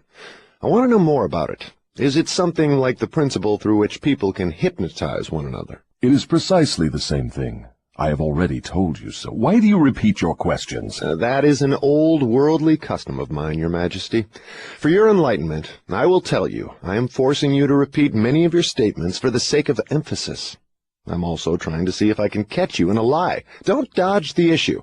Get back to hypnotic rhythm and tell me all you know about it. Am I a victim of it? Not now, but you barely missed falling into my web. You drifted toward the whirlpool of hypnotic rhythm until you discovered how to force me into making this confession. Then I lost control of you. How interesting.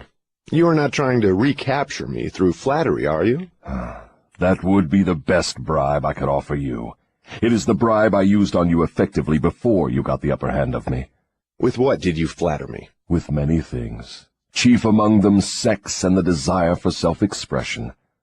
What effect did your bribes have on me? They caused you to neglect your major purpose in life and started you to drifting. Was that all you did to me through your bribes? That was plenty.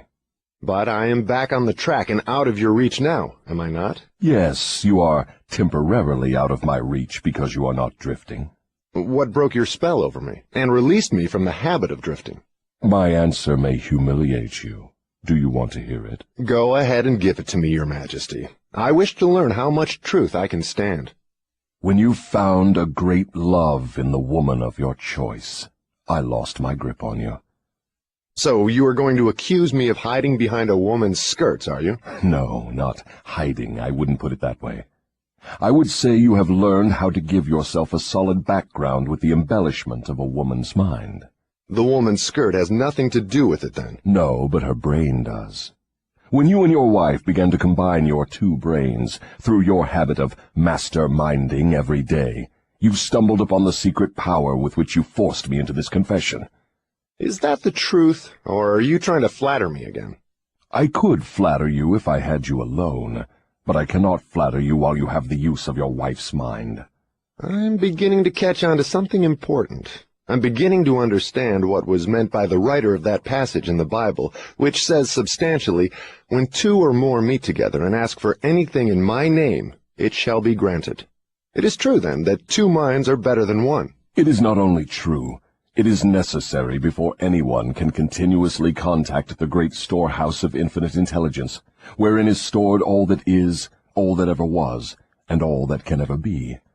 Is there such a storehouse? If there had not been, you would not, could not, now be humiliating me with this silly forced confession. Isn't it dangerous to give this sort of information to the world? Sure, it is dangerous to me. If I were you, I would not give it out. Let us get back now to the technique through which you fasten on your victims the habit of drifting. What is the very first step a drifter must take to break the habit? A burning desire to break it. You, of course, know that no one can be hypnotized by another person without his willingness to be hypnotized. Neither can nature place one under the spell of hypnotic rhythm without his willingness to be hypnotized. The willingness may assume the form of indifference toward life generally, lack of ambition, fear, lack of definiteness of purpose, and many other forms. Nature does not need one's consent in order to place him under the spell of hypnotic rhythm. It needs only to find him off guard, through any form of neglect to use his own mind. Remember this. Whatever you have, you use it or you lose it. All successful attempts to break the habit of drifting must be done before nature makes the habit permanent through hypnotic rhythm. As I understand you, hypnotic rhythm is a natural law through which nature fixes the vibration of all environments. Is that true? Yes. Nature uses hypnotic rhythm to make one's dominating thoughts and one's thought habits permanent. That is why poverty is a disease. Nature makes it so by fixing permanently the thought habits of all who accept poverty as an unavoidable circumstance.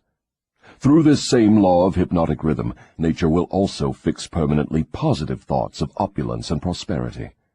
Perhaps you will better understand the working principle of hypnotic rhythm if I tell you its nature is to fix permanently all habits, whether they are mental or physical. If your mind fears poverty, your mind will attract poverty. If your mind demands opulence and expects it, your mind will attract the physical and financial equivalents of opulence. This is in accordance with an immutable law of nature. Did the writer of that sentence in the Bible, "Whatsoever a man soweth, that shall he also reap," have in mind this law of nature? He could have nothing else in mind. The statement is true.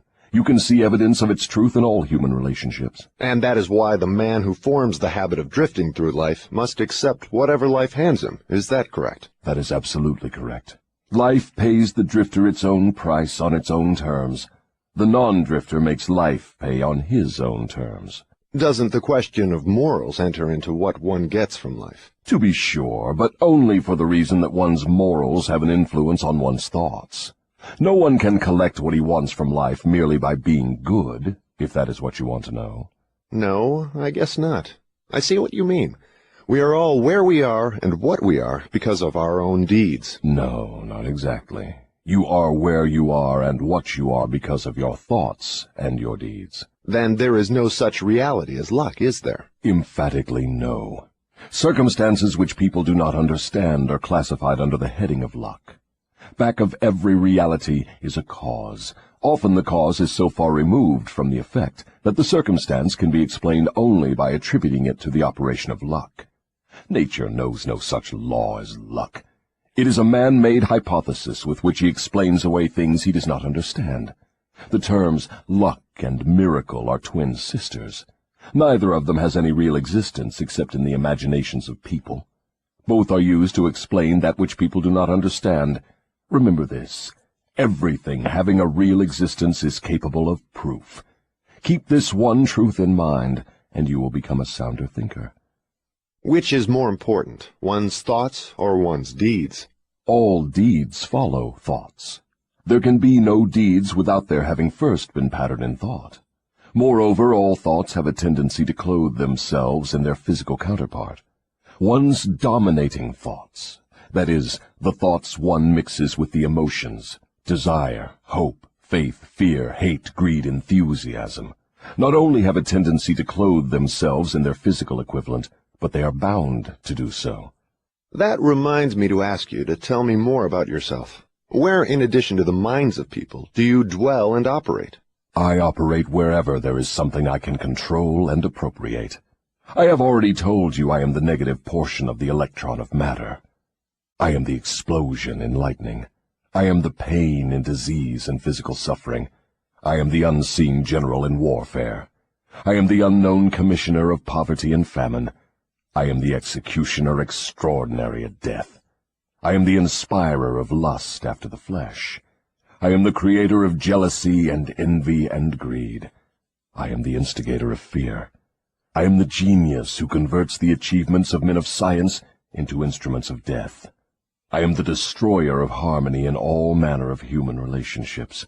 I am the antithesis of justice. I am the driving force in all immorality. I am the stalemate of all good. I am anxiety, suspense, superstition, and insanity. I am the destroyer of hope and faith. I am the inspirer of destructive gossip and scandal. I am the discourager of free and independent thought. In brief, I am the creator of all forms of human misery, the instigator of discouragement and disappointment. And you do not call that cold and cruel? I call that definite and dependable. The world depression broke up the habits of men everywhere and redistributed the sources of opportunity in all walks of life on an unprecedented scale. The drifter's pet alibi, with which he tries to explain away his undesirable position, is his cry that the world has run dry of opportunities. Non-drifters do not wait for opportunity to be placed in their way. They create opportunity to fit their desires and demands of life. Are non-drifters smart enough to avoid the influence of hypnotic rhythm? No one is smart enough to dodge the influence of hypnotic rhythm. One could just as easily avoid the influence of the law of gravity. The law of hypnotic rhythm fixes permanently the dominating thoughts of men, whether they be drifters or non-drifters. There is no reason why a non-drifter would want to avoid the influence of hypnotic rhythm, because that law is favorable to him. It helps him convert his dominating aims, plans, and purposes into their physical replicas. It fixes his habits of thought and makes them permanent. Only the drifter would wish to dodge the influence of hypnotic rhythm. For the better portion of my adult life, I have been a drifter. How did I manage to escape being swept into the whirlpool of hypnotic rhythm? You haven't escaped. The major portion of your dominating thoughts and desires since you reached adulthood has been a well-defined, definite desire to understand all the potentialities of the mind. You may have drifted on thoughts of lesser importance, but you did not drift in connection with this desire. Because you did not drift, you are now recording a document which gives you exactly what your dominating thoughts demanded of life. Why doesn't your opposition use hypnotic rhythm to make permanent one's higher thoughts and nobler deeds? Why does your opposition permit you to use this stupendous force as a means of entangling people in a web of evil, spun by their own thoughts and deeds? Why does your opposition not outwit you by binding people with thoughts which build and lift them above your influence? The law of hypnotic rhythm is available to all who will use it. I make use of it more effectively than does my opposition, because I offer people more attractive bribes to think my sort of thoughts and indulge in my sort of deeds. In other words, you control people by making negative thinking and destructive deeds pleasing to them. Is that correct? That is the idea exactly. I've often wondered why your opposition, what we earthbound call God, does not annihilate you. Can you tell me why? Because the power is as much mine as his. It is as available to me as to him. That is what I have been trying to get over to you. The highest power in the universe can be used for constructive purposes, through what you call God, or it can be used for negative purposes, through what you call the devil. And something more important still, it can be used by any human being just as effectively as by God or the devil. You make a far-reaching claim. Can you prove your claim? Yes, but it would be better if you proved it for yourself. The devil's word is not worth much among your earthbound sinners. Neither is God's word. You fear the devil and refuse to trust your God. Therefore, you have but one source available through which you may appropriate the benefits of universal power, and that is by trusting and using your own power of thought. This is the direct road to the universal storehouse of infinite intelligence. There is no other road available to any human being. Why have we earthbound not found the road to infinite intelligence sooner? Because I have intercepted you and led you off the path by planting in your minds thoughts which destroy your power to use your minds constructively. I have made it attractive to you to use the power of infinite intelligence to attain negative ends, through greed, avarice, lust, envy, and hatred. Remember, your mind attracts that which your mind dwells upon. To divert you away from my opposition, I had only to feed you on thoughts helpful to my cause. If I understand what you're saying, you're admitting that no human being need fear the devil or worry about how to flatter God. That is it precisely. This admission may put a crimp in my style, but I have the satisfaction of knowing it may also slow down my opposition by sending people direct to the source of all power.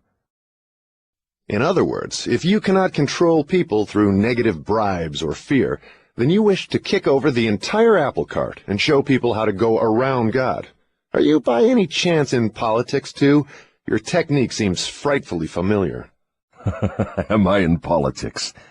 If I am not in politics, who do you believe starts depressions and forces people into wars? Surely you would not lay this at the door of my opposition. As I have already told you, I have allies in all walks of life to help me in connection with all human relationships.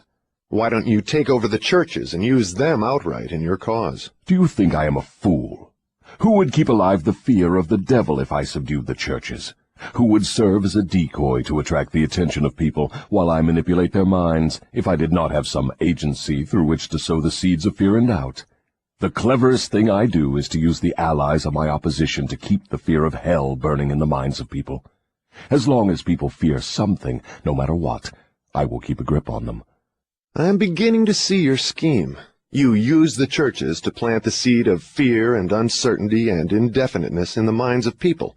These negative states of mind cause people to form the habit of drifting. This habit crystallizes into permanency through the law of hypnotic rhythm. Then the victim is helpless to help himself. Is that right? Hypnotic rhythm, then, is something to be watched and respected.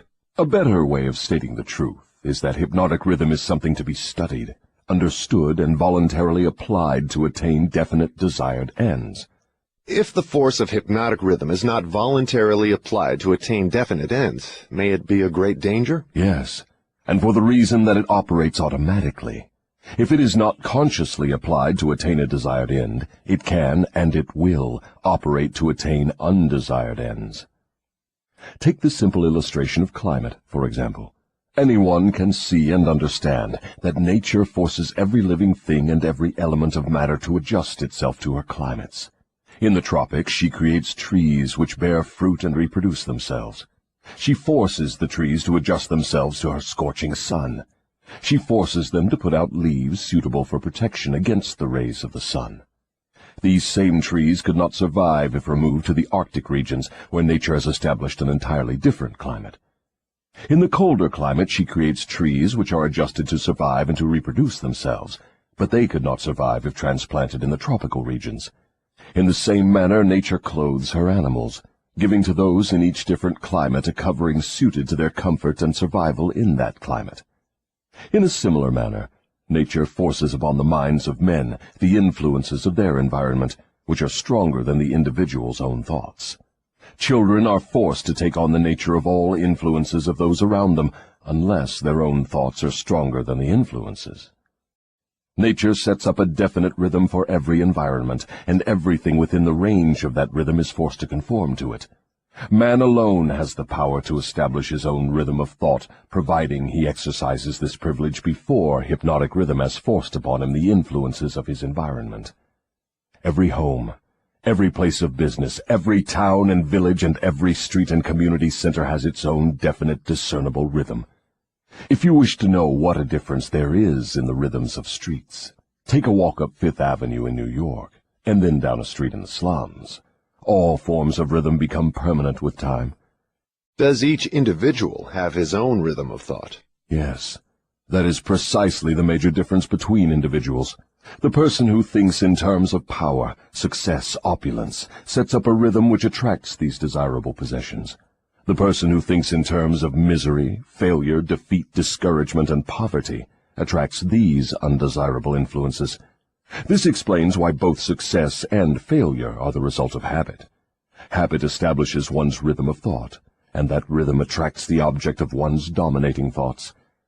Hypnotic rhythm is something resembling a magnet which attracts things for which it has a magnetic affinity. Is that correct? Yes, that is correct.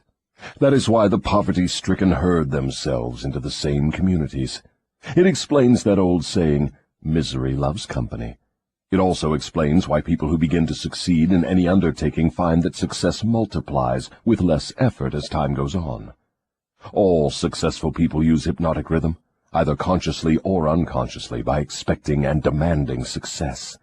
The demand becomes a habit, hypnotic rhythm takes over the habit, and the law of harmonious attraction translates it into its physical equivalent. In other words, if I know what I want from life, demand it, and back my demand by a willingness to pay life's price for what I want, and refuse to accept any substitutes, the law of hypnotic rhythm takes over my desire and helps, by natural and logical means, to transmute it into its physical counterpart. Is that true? That describes the way the law works.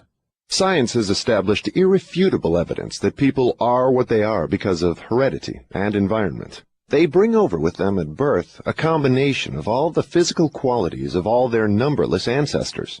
After they arrive here, they reach the age of self-consciousness, and from there on, they shape their own personalities and more or less fix their own earthly destinations as the result of the environmental influences to which they are subjected, especially the influences which control them during early childhood.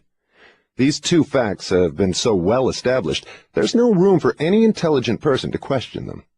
How can hypnotic rhythm change the nature of a physical body, which is a combination of thousands of ancestors who have lived and died before one is born? How can hypnotic rhythm change the influence of one's environment?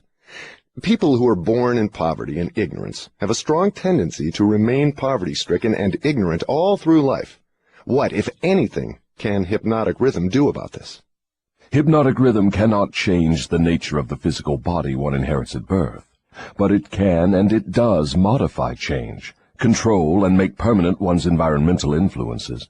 If I understand what you mean, a human being is forced by nature to take on and become a part of the environment he chooses, or the environment that may be forced upon him? That is correct. But there are ways and means by which an individual may resist the influences of an environment he does not wish to accept, and also a method of procedure by which one may reverse the application of hypnotic rhythm from negative to positive ends. Do you mean that there is a definite method by which hypnotic rhythm can be made to serve instead of destroy one? I mean just that. Tell me how this astounding end may be attained.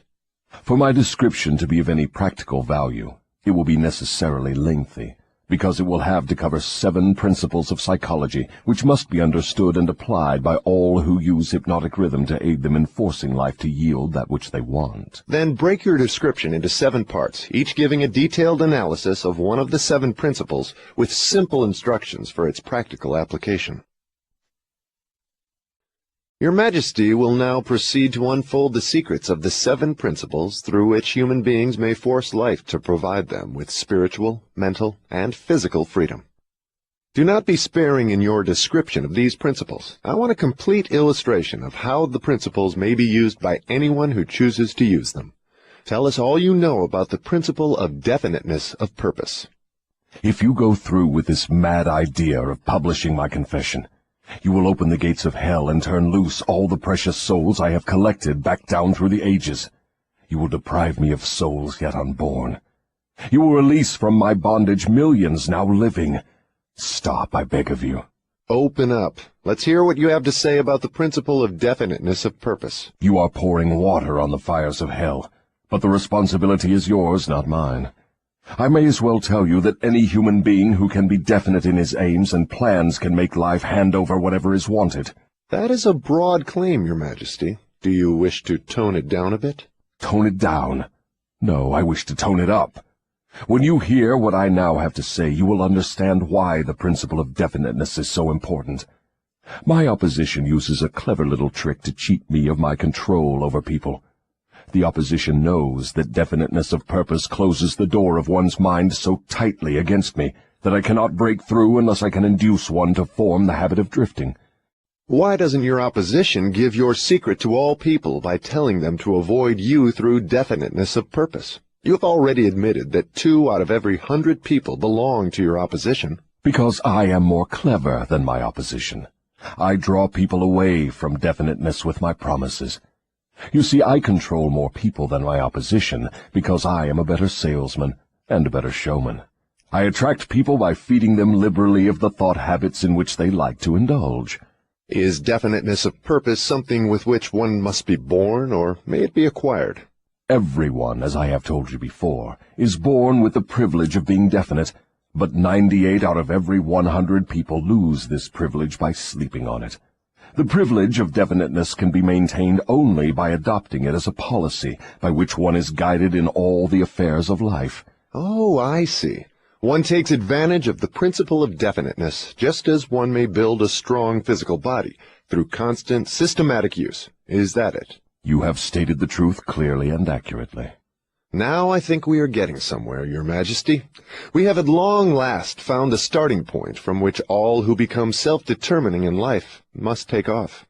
We have discovered from your astounding confession that your greatest asset is man's lack of caution, which enables you to lead him into the jungle of indefiniteness through simple bribes. We have learned, beyond the question of doubt, that anyone who adopts definiteness of purpose as a policy and uses it in all of his daily experiences cannot be induced to form the habit of drifting.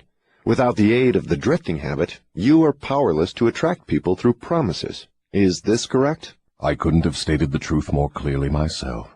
Go ahead now and describe how people neglect their privilege of being free and self-determining through indefiniteness and drifting. I have already made brief reference to this principle, but I will now go into more minute details as to how the principle works. I shall have to begin at the time of birth. When a child is born, it brings with it nothing but a physical body representing the evolutionary results of millions of years of ancestry. Its mind is a total blank. When the child reaches the age of consciousness and begins to recognize the objects of its surroundings, it begins also to imitate others. Imitation becomes a fixed habit. Naturally, the child imitates, first of all, its parents. Then it begins to imitate its other relatives and daily associates, including its religious instructors and school teachers. The imitation extends not merely to physical expression, but also to thought expression. If a child's parents fear me and express that fear within range of the child's hearing, the child picks up the fear through the habit of imitation and stores it away as part of its subconscious stock of beliefs. If the child's religious instructor expresses any form of fear of me, and they all do in one form or another, that fear is added to the similar fear passed to the child by its parents, and the two forms of negative limitation are stored away in the subconscious mind to be drawn upon and used by me later in life. In a similar way, the child learns by imitation to limit its power of thought by filling its mind with envy, hatred, greed, lust, revenge, and all the other negative impulses of thought which destroy all possibility of definiteness. Meanwhile, I move in and induce the child to drift until I bind its mind through hypnotic rhythm. Am I to understand from your remarks that you have to gain control of people while they are very young, or lose your opportunity at them altogether? I prefer to claim them before they come into possession of their own minds. Once any person learns the power of his own thoughts, he becomes positive and difficult to subdue. As a matter of fact, I cannot control any human being who discovers and uses the principle of definiteness. Is the habit of definiteness a permanent protection against your control? No, not by any means. Definiteness closes the door of one's mind to me only as long as that person follows the principle as a matter of policy. Once any person hesitates, procrastinates, or becomes indefinite about anything, he is just one step removed from my control. What has definiteness to do with one's material circumstances? I want to know if one may acquire power through definiteness of purpose without inviting destruction through the law of compensation. Your question limits my illustrations because there are so few people in the world who understand, and there have been so few in the past who understood, how to use definiteness of purpose without attracting to themselves the negative application of the law of compensation. Here you are forcing me to disclose one of my most prized tricks. I am bound to tell you that I eventually reclaim for my cause all who escape me temporarily through definiteness of purpose. The reclamation is made by filling the mind with greed for power and the love of egotistical expression, until the individual falls into the habit of violating the rights of others. Then I step in with the law of compensation and reclaim my victim. So I see from your admission that definiteness of purpose may be dangerous in proportion to its possibility as a power. Is that true? Yes, and what is more important, Every principle of good carries with it the seed of an equivalent danger. That is hard to believe. What danger, for example, can there be in the habit of love of truth? The danger lies in the word habit. All habits, save only that of the love of definiteness of purpose, may lead to the habit of drifting. Love for truth, unless it assumes the proportion of definite pursuit of truth, may become similar to all other good intentions. You know, of course, what I do with good intentions. Is love for one's relatives also dangerous? The love for anything or anyone, save only the love of definiteness of purpose, may become dangerous. Love is a state of mind which beclouds reason, saps willpower, and blinds one to facts and truth. Everyone who becomes self-determining and gains spiritual freedom to think his own thoughts must examine carefully every emotion that seems even remotely related to love. You may be surprised to know that love is one of my most effective baits. With it I lead into the habit of drifting those whom I could attract with nothing else. That is why I have placed it at the head of my list of bribes. Show me what any person loves most, and I will have my cue as to how that person can be induced to drift, until I bind him with hypnotic rhythm. Love and fear combine to give me the most effective weapons with which I induce people to drift. One is as helpful to me as the other. Both have the effect of causing people to neglect to develop definiteness in the use of their own minds. Give me control over a person's fears, and tell me what he loves most, and you may as well mark that person down as my slave. Both love and fear are emotional forces of such stupendous potency that either may completely set aside the power of will and the power of reason. Without will and reason, there is nothing left to support definiteness of purpose. But, Your Majesty, life would not be worth living if people never felt the emotion of love. Ah, you are right as far as your reasoning goes, but you neglected to add that love should be under one's definite control at all times. Of course, love is a desirable state of mind, but it also is a palliative, which may be used to limit or destroy reason and willpower, both of which rate above love in importance to human beings who want freedom and self-determination. I understand from what you say that people who gain power must harden their emotions, master fear, and subdue love. Is that correct? People who gain and maintain power must become definite in all their thoughts and all their deeds. If that is what you call hard, then they must become hard. Let us look into the sources of advantage of definiteness in the everyday affairs of life. Which is more apt to succeed, a weak plan applied with definiteness, or a sound, strong plan indefinitely applied? Weak plans have a way of becoming strong if definitely applied. You mean that any plan definitely put into continuous action in pursuit of a definite purpose may be successful, even if it is not the best plan? Yes, I mean just that. Definiteness of purpose plus definiteness of plan by which the purpose is to be achieved generally succeeds, no matter how weak the plan may be. The major difference between a sound and an unsound plan is that the sound plan, if definitely applied, may be carried out more quickly than an unsound plan. In other words, if one cannot be always right, one can and should be always definite. Is that what you were trying to get across to me? That is the idea. People who are definite in both their plans and their purposes never accept temporary defeat as being more than an urge to greater effort. You can see for yourself that this sort of policy is bound to win if it is followed with definiteness. Can a person who moves with definiteness of both plan and purpose be always sure of success? No. The best of plans sometimes misfire. But the person who moves with definiteness recognizes the difference between temporary defeat and failure. When plans fail, he substitutes others, but he does not change his purpose. He perseveres. Eventually, he finds a plan that succeeds. Will a plan based upon immoral or unjust ends succeed as quickly as one motivated by a keen sense of justice and morality? Through the operation of the law of compensation, everyone reaps that which he sows. Plans based on unjust or immoral motives may bring temporary success, but enduring success must take into consideration the fourth dimension, time. Time is the enemy of immorality and injustice. It is the friend of justice and morality. Failure to recognize this fact has been responsible for the crime wave among the youths of the world. The youthful, inexperienced mind is apt to mistake temporary success for permanency. The youth often makes the mistake of coveting the temporary gains of immoral, unjust plans, but neglects to look ahead and observe the penalties which follow as definitely as night follows day. This is pretty deep stuff, Your Majesty. Let us get back to the discussion of lighter and more concrete subjects that are likely to interest the majority of people. I'm interested in discussing the things that make people happy and miserable, rich and poor, sick and healthy. In brief, I'm interested in everything that can be used by human beings to make life pay satisfactory dividends in return for the effort that one puts into the business of living. Very well. Let us be definite. You have my idea.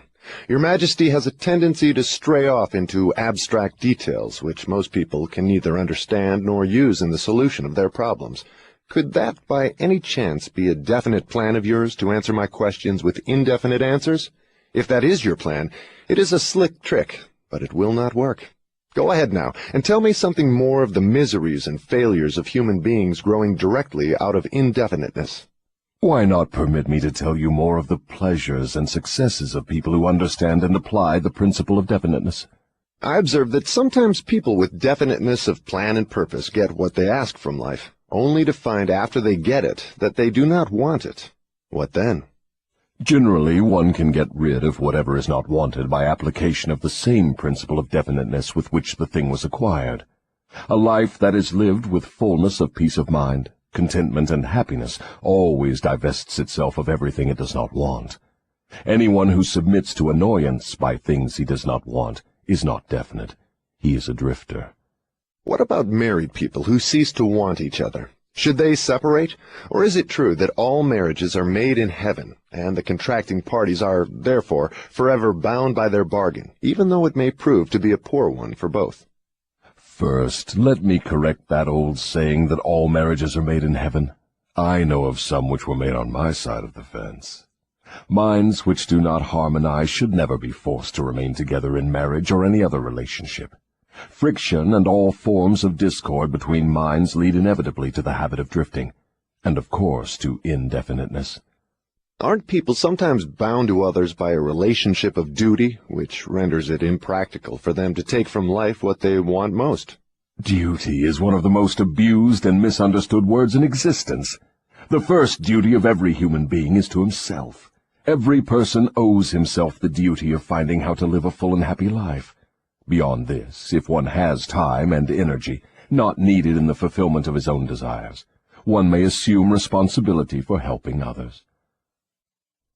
Isn't that a selfish attitude? And isn't selfishness one of the causes of failure to find happiness? I stand by my statement that there is no higher duty than that which one owes himself. Doesn't a child owe something in the way of duty to its parents, who gave it life and sustenance during its periods of helplessness? Not at all. It is just the other way round. Parents owe their children everything they can give them in the way of knowledge. Beyond that, parents often spoil instead of helping their offspring by a false sense of duty, which prompts them to indulge their children instead of forcing them to seek and gain knowledge at first hand. I see what you mean. Your theory is that too much help thrust upon the youth encourages him to drift and become indefinite in all things. You believe that necessity is a teacher of great sagacity, that defeat carries with it an equivalent virtue, that unearned gifts of every nature may become a curse instead of a blessing. Is that correct? You have stated my philosophy perfectly. My belief is not theory, it is fact. Then you do not advocate prayer as a means of gaining desirable ends. On the contrary, I do advocate prayer, but not the sort of prayer that consists of empty, begging, meaningless words. The sort of prayer against which I am helpless is the prayer of definiteness of purpose. I never thought of definiteness of purpose as being a prayer. How can it be? Definiteness is in effect the only sort of prayer upon which one can rely. It places one in the way of using hypnotic rhythm to attain definite ends, by the mere act of appropriating it from the great universal storehouse of infinite intelligence. The appropriation, in case you are interested, takes place through definiteness of purpose, persistently pursued. Why do the majority of prayers fail? They don't. All prayers bring that for which one prays. But you just said that definiteness of purpose is the only sort of prayer upon which one can rely. Now you say that all prayers bring results. What do you mean? There is nothing inconsistent about it. The majority of people who pray go to prayer only after everything else fails them. Naturally, they go with their minds filled with fear that the prayers will not be answered. Well, their fears are realized. The person who goes to prayer with definiteness of purpose and faith in the attainment of that purpose puts into motion the laws of nature, which transmute one's dominating desires into their physical equivalent. That is all there is to prayer. One form of prayer is negative and brings only negative results. One form is positive and brings definite positive results. Could anything be more simple? People who whine and beg God to assume responsibility for all their troubles and provide them with all the necessities and luxuries of life are too lazy to create what they want and translate it into existence through the power of their own minds. When you hear a person praying for something that he should procure through his own efforts, you may be sure you are listening to a drifter. Infinite intelligence favors only those who understand and adapt themselves to her laws. She makes no discrimination because of fine character or pleasing personality. These things help people negotiate their way through life more harmoniously with one another. But the source from which prayer is answered is not impressed by fine feathers. Nature's law is, know what you want, adapt yourself to my laws, and you shall have it. Does that harmonize with the teachings of Christ? Perfectly. Also, it harmonizes with the teachings of all truly great philosophers. Is your theory of definiteness in harmony with the philosophy of man of science? Definiteness is the major difference between a scientist and a drifter. Through the principle of definiteness of purpose and plan, the scientist forces nature to hand over her most profound secrets. It was through this principle that Edison uncovered the secret of the talking machine, the incandescent electric light, and scores of other benefits for mankind. Then I understand that definiteness is the first requisite for success in all earthly undertakings. Is that right? Exactly. Anything which teaches people to examine facts and coordinate them into definite plans through accurate thinking is hard on my profession. If this thirst for definite knowledge now spreading over the world keeps up, my business will be shot to pieces within the next few centuries. I thrive on ignorance, superstition, intolerance, and fear. But I cannot stand up under definite knowledge properly organized into definite plans in the minds of people who think for themselves. Why don't you take over omnipotence and manage the whole works in your own way? You might as well ask why the negative portion of the electron doesn't take over the positive portion and run the entire works. The answer is that both the positive and the negative charges of energy are necessary to the existence of the electron. One is balanced equally against the other, stalemated as it were. So it is with what you call omnipotence and I. We represent the positive and the negative forces of the entire system of universes, and we are equally balanced one against the other. If this power of balance were shifted the slightest degree, the whole system of universes would become quickly reduced to a mass of inert matter. Now you know why I cannot take over the whole show and run it my way. If what you say is true, you have exactly the same power as omnipotence. Is that true? That is correct. My opposition, you call it omnipotence, expresses itself through the forces which you call good, the positive forces of nature. I express myself through the forces you call bad, the negative forces.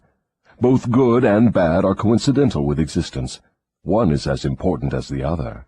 Then the doctrine of predestination is sound. People are born to success or failure, misery or happiness, to be good or bad, and they have nothing to do with this, nor can they modify their natures. Is that your claim? Emphatically not. Every human being has a wide range of choice in both his thoughts and his deeds. Every human being can use his brain for the reception and the expression of positive thoughts, or he can use it for the expression of negative thoughts. His choice in this important matter shapes his entire life.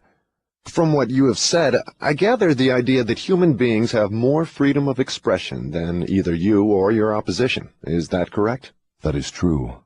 Omnipotence and I are bound by immutable laws of nature. We cannot express ourselves in any manner not conforming to these laws. Then it is true that man has rights and privileges not available to either omnipotence or the devil. Is that the truth? Yes, that is true. But you might well have added that man is not yet fully awakened to the realization of this potential power. Man still regards himself as something resembling the worms in the dust, when in reality he has more power than all other living things combined. Definiteness of purpose seems to be a panacea for all evils of man. Not that, perhaps, but you may be sure no one ever will become self-determining without it. Why aren't children taught definiteness of purpose in the public schools? For the reason that there is no definite plan or purpose behind any of the school curricula. Children are sent to school to make credits and to learn how to memorize, not to learn what they want of life. What good is a school credit if one cannot convert it into the material and spiritual needs of life? I am only a devil, not an unwinder of riddles. I deduce from all you say that neither the schools nor the churches prepare the youths of the world with a practical working knowledge of their own minds. Is anything of more importance to a human being than an understanding of the forces and circumstances which influence his own mind? The only thing of enduring value to any human being is a working knowledge of his own mind. The churches do not permit a person to inquire into the possibilities of his own mind, and the schools do not recognize that such a thing as a mind exists. Aren't you a little hard on the schools and the churches? No, I am merely describing them as they are, without bias or prejudice. Aren't the schools and the churches your bitter enemies? Their leaders may think they are, but I am impressed only by facts. The truth is this, if you must know it. The churches are my most helpful allies, and the schools run the churches a close second. On what specific or general grounds do you make this claim? On the grounds that both the churches and the schools help me to convert people to the habit of drifting. Do you realize that your charge is substantially a sweeping indictment of the two institutions of major importance which have been responsible for civilization in its present form? Do I realize it? Man alive, I gloat over it. If the schools and churches had taught people how to think for themselves, where would I be now? This confession of yours will disillusion millions of people whose only hope for salvation is in their churches. Isn't that a cruel thing to do to them? Wouldn't most people be better off living in the bliss of ignorance than to know the truth about you? What do you mean by the term salvation? From what are people being saved? The only form of enduring salvation that is worth a green fig to any human being is that which comes from recognition of the power of his own mind. Ignorance and fear are the only enemies from which men need salvation. You seem to hold nothing sacred. You are wrong. I hold sacred the one thing which is my master, the one thing I fear. What is that? The power of independent thought backed by definiteness of purpose. Then you do not have many people to fear. Only 2 out of every 100, to be exact. I control all others. Let's give the churches a rest and get back to the public schools. Your confession has shown clearly that you thrive and perpetuate yourself from one generation to another by the clever trick of taking over the minds of children before they have the chance to learn how to use their minds. I wish to know what is wrong with a public school system that permits the devil to control so many people. I wish to know also what can be done to the established system of teaching that will ensure all children the opportunity to learn, first, that they have minds, and second, how to use those minds to bring spiritual and economic freedom. I am putting the question to you definitely enough, and since you have stressed the importance of definiteness of purpose, I am here and now putting you on notice that your answer to my question must be definite. Wait a moment while I catch my breath. You have given me quite an order. It seems strange that you would come to the devil to learn how to live. I should think you would go to my opposition. Why don't you? Your Majesty, it is you who are on trial here, not I. I want the truth, and I am not particular as to the source from which I get it. There is something radically wrong with the system of education that has given us a balance sheet with life, that shows us hopelessly in the red, and groping for the road to self-determination as if we were so many animals lost in the jungle. I want to know 2 things about this system. First, what is the major weakness of the system? Second, how can this weakness be eliminated? The floor is yours again. Please, stick to the question and stop trying to decoy me into the discussion of deep abstract subjects. That's definite, is it not? You leave me no choice but that of direct answer. To begin with, the public school system approaches the subject of education from the wrong angle. The school system endeavors to teach children to memorize facts, instead of teaching them how to use their own minds. Is that all that is wrong with the system? Oh no, that is only the beginning. Another major weakness of the school system is that it does not establish in the minds of children either the importance of definiteness of purpose, or make any attempt to teach youths how to be definite about anything. The major object of all schooling is to force the students to cram their memories with facts, instead of teaching them how to organize and make practical use of facts. This cramming system centers the attention of students on the accumulation of credits, but overlooks the important question of how to use knowledge in the practical affairs of life. This system turns out graduates whose names are inscribed upon parchment certificates, but whose minds are empty of self-determination. The school system got off to a bad start at the beginning. The schools began as institutions of higher learning, operated entirely for the select few whose wealth and family entitled them to education. Thus, the entire school system was evolved by beginning at the top and working back down to the bottom. It is no wonder the system neglects to teach children the importance of definiteness of purpose, when the system itself has literally evolved through indefiniteness. What would correct this weakness of the public school system? Let's not complain of the weakness of the system unless we are prepared to offer a practical remedy with which it can be corrected. In other words, while we are discussing the importance of definiteness of plan and purpose, let us take our own medicine and be definite. Why don't you lay off the schools and churches and save yourself plenty of trouble? Don't you know that you are poking your nose into the affairs of the two forces that control the world? Suppose you do show up the schools and the churches as being weak and inadequate for the needs of human beings. What then? With what are you going to replace these two institutions? Stop trying to evade my questions by the old trick of asking a counter-question. I do not propose to replace the schools and churches, but I do propose to find out, if I can, how these organized forces can be modified so that they will serve people instead of keeping them in ignorance. Go ahead now and give me a detailed catalog of all the changes in the public school system which would improve it. So you want the entire catalog, do you? Do you want the suggested changes in the order of their importance? Describe the changes needed, just as they come to you. You are forcing me to commit an act of treason against myself. But here it is. Reverse the present system by giving children the privilege of leading in their schoolwork instead of following orthodox rules designed only to impart abstract knowledge. Let instructors serve as students, and let the students serve as instructors. As far as possible, organize all schoolwork into definite methods through which the student can learn by doing, and direct the classwork so that every student engages in some form of practical labor connected with the daily problems of life. Ideas are the beginning of all human achievement.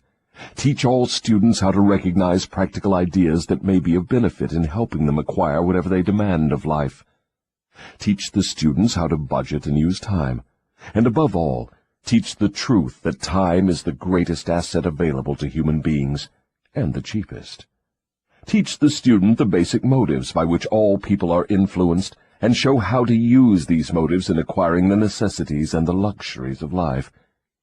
Teach children what to eat, how much to eat, and what is the relationship between proper eating and sound health. Teach children the true nature and function of the emotion of sex. And above all, teach them that it can be transmuted into a driving force capable of lifting one to great heights of achievement. Teach children to be definite in all things, beginning with the choice of a definite major purpose in life.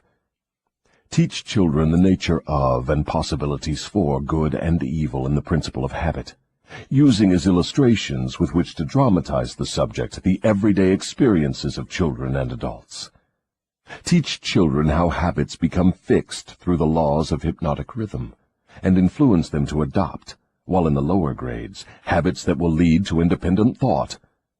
Teach children the difference between temporary defeat and failure, and show them how to search for the seed of an equivalent advantage which comes with every circumstance of defeat. Teach children to express their own thoughts fearlessly, and to accept or reject at will all ideas of others, reserving to themselves always the privilege of relying upon their own judgment. Teach children to reach decisions promptly and to change them, if at all, slowly and with reluctance, and never without a definite reason. Teach children that the human brain is the instrument with which one receives from the great storehouse of nature the energy which is specialized into definite thoughts, that the brain does not think, but serves as an instrument for the interpretation of stimuli which cause thought. Teach children the value of harmony in their own minds, and that this is attainable only through self-control. Teach children the nature and the value of self-control. Teach children that there is a law of increasing returns which can be and should be put into operation as a matter of habit, by rendering always more service and better service than is expected of them. Teach children the true nature of the Golden Rule, and above all show them that through the operation of this principle, everything they do to and for another, they also do to and for themselves. Teach children not to have opinions unless they are formed from facts, or beliefs which may reasonably be accepted as facts. Teach children that cigarettes, liquor, narcotics, and overindulgence in sex destroy the power of will and lead to the habit of drifting. Do not forbid these evils, just explain them. Teach children the danger of believing anything merely because their parents, religious instructors, or someone else says it is so. Teach children to face facts, whether they are pleasant or unpleasant, without resorting to subterfuge or offering alibis. Teach children to encourage the use of their sixth sense, through which ideas present themselves in their minds from unknown sources, and to examine all such ideas carefully. Teach children the full import of the law of compensation as it was interpreted by Ralph Waldo Emerson, and show them how the law works in the small everyday affairs of life. Teach children that definiteness of purpose, backed by definite plans persistently and continuously applied, is the most efficacious form of prayer available to human beings. Teach children that the space they occupy in the world is measured definitely by the quality and quantity of useful service they render the world.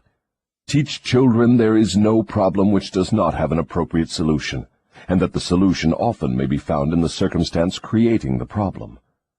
Teach children that their only real limitations are those which they set up or permit others to establish in their own minds.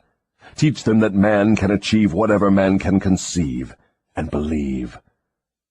Teach children that all schoolhouses and all textbooks are elementary implements which may be helpful in the development of their minds, but that the only school of real value is the great university of life, wherein one has the privilege of learning from experience. Teach children to be true to themselves at all times, and since they cannot please everybody, therefore to do a good job of pleasing themselves. That is an imposing list, but it seems conspicuous by the fact it ignores practically every subject now taught in the public schools. Was that intended? Yes. You asked for a list of suggested changes in public school curricula which would benefit children. Well, that is what you got. Some of the changes you suggest are so unorthodox they would shock most of the educators of today, wouldn't they? Most of the educators of today need to be shocked. A good sound shock often helps the brain that has been atrophied by habit. Would the changes you suggest for the public schools give children immunity against the habit of drifting? Yes, that is one of the results the changes would bring, but there are others, too.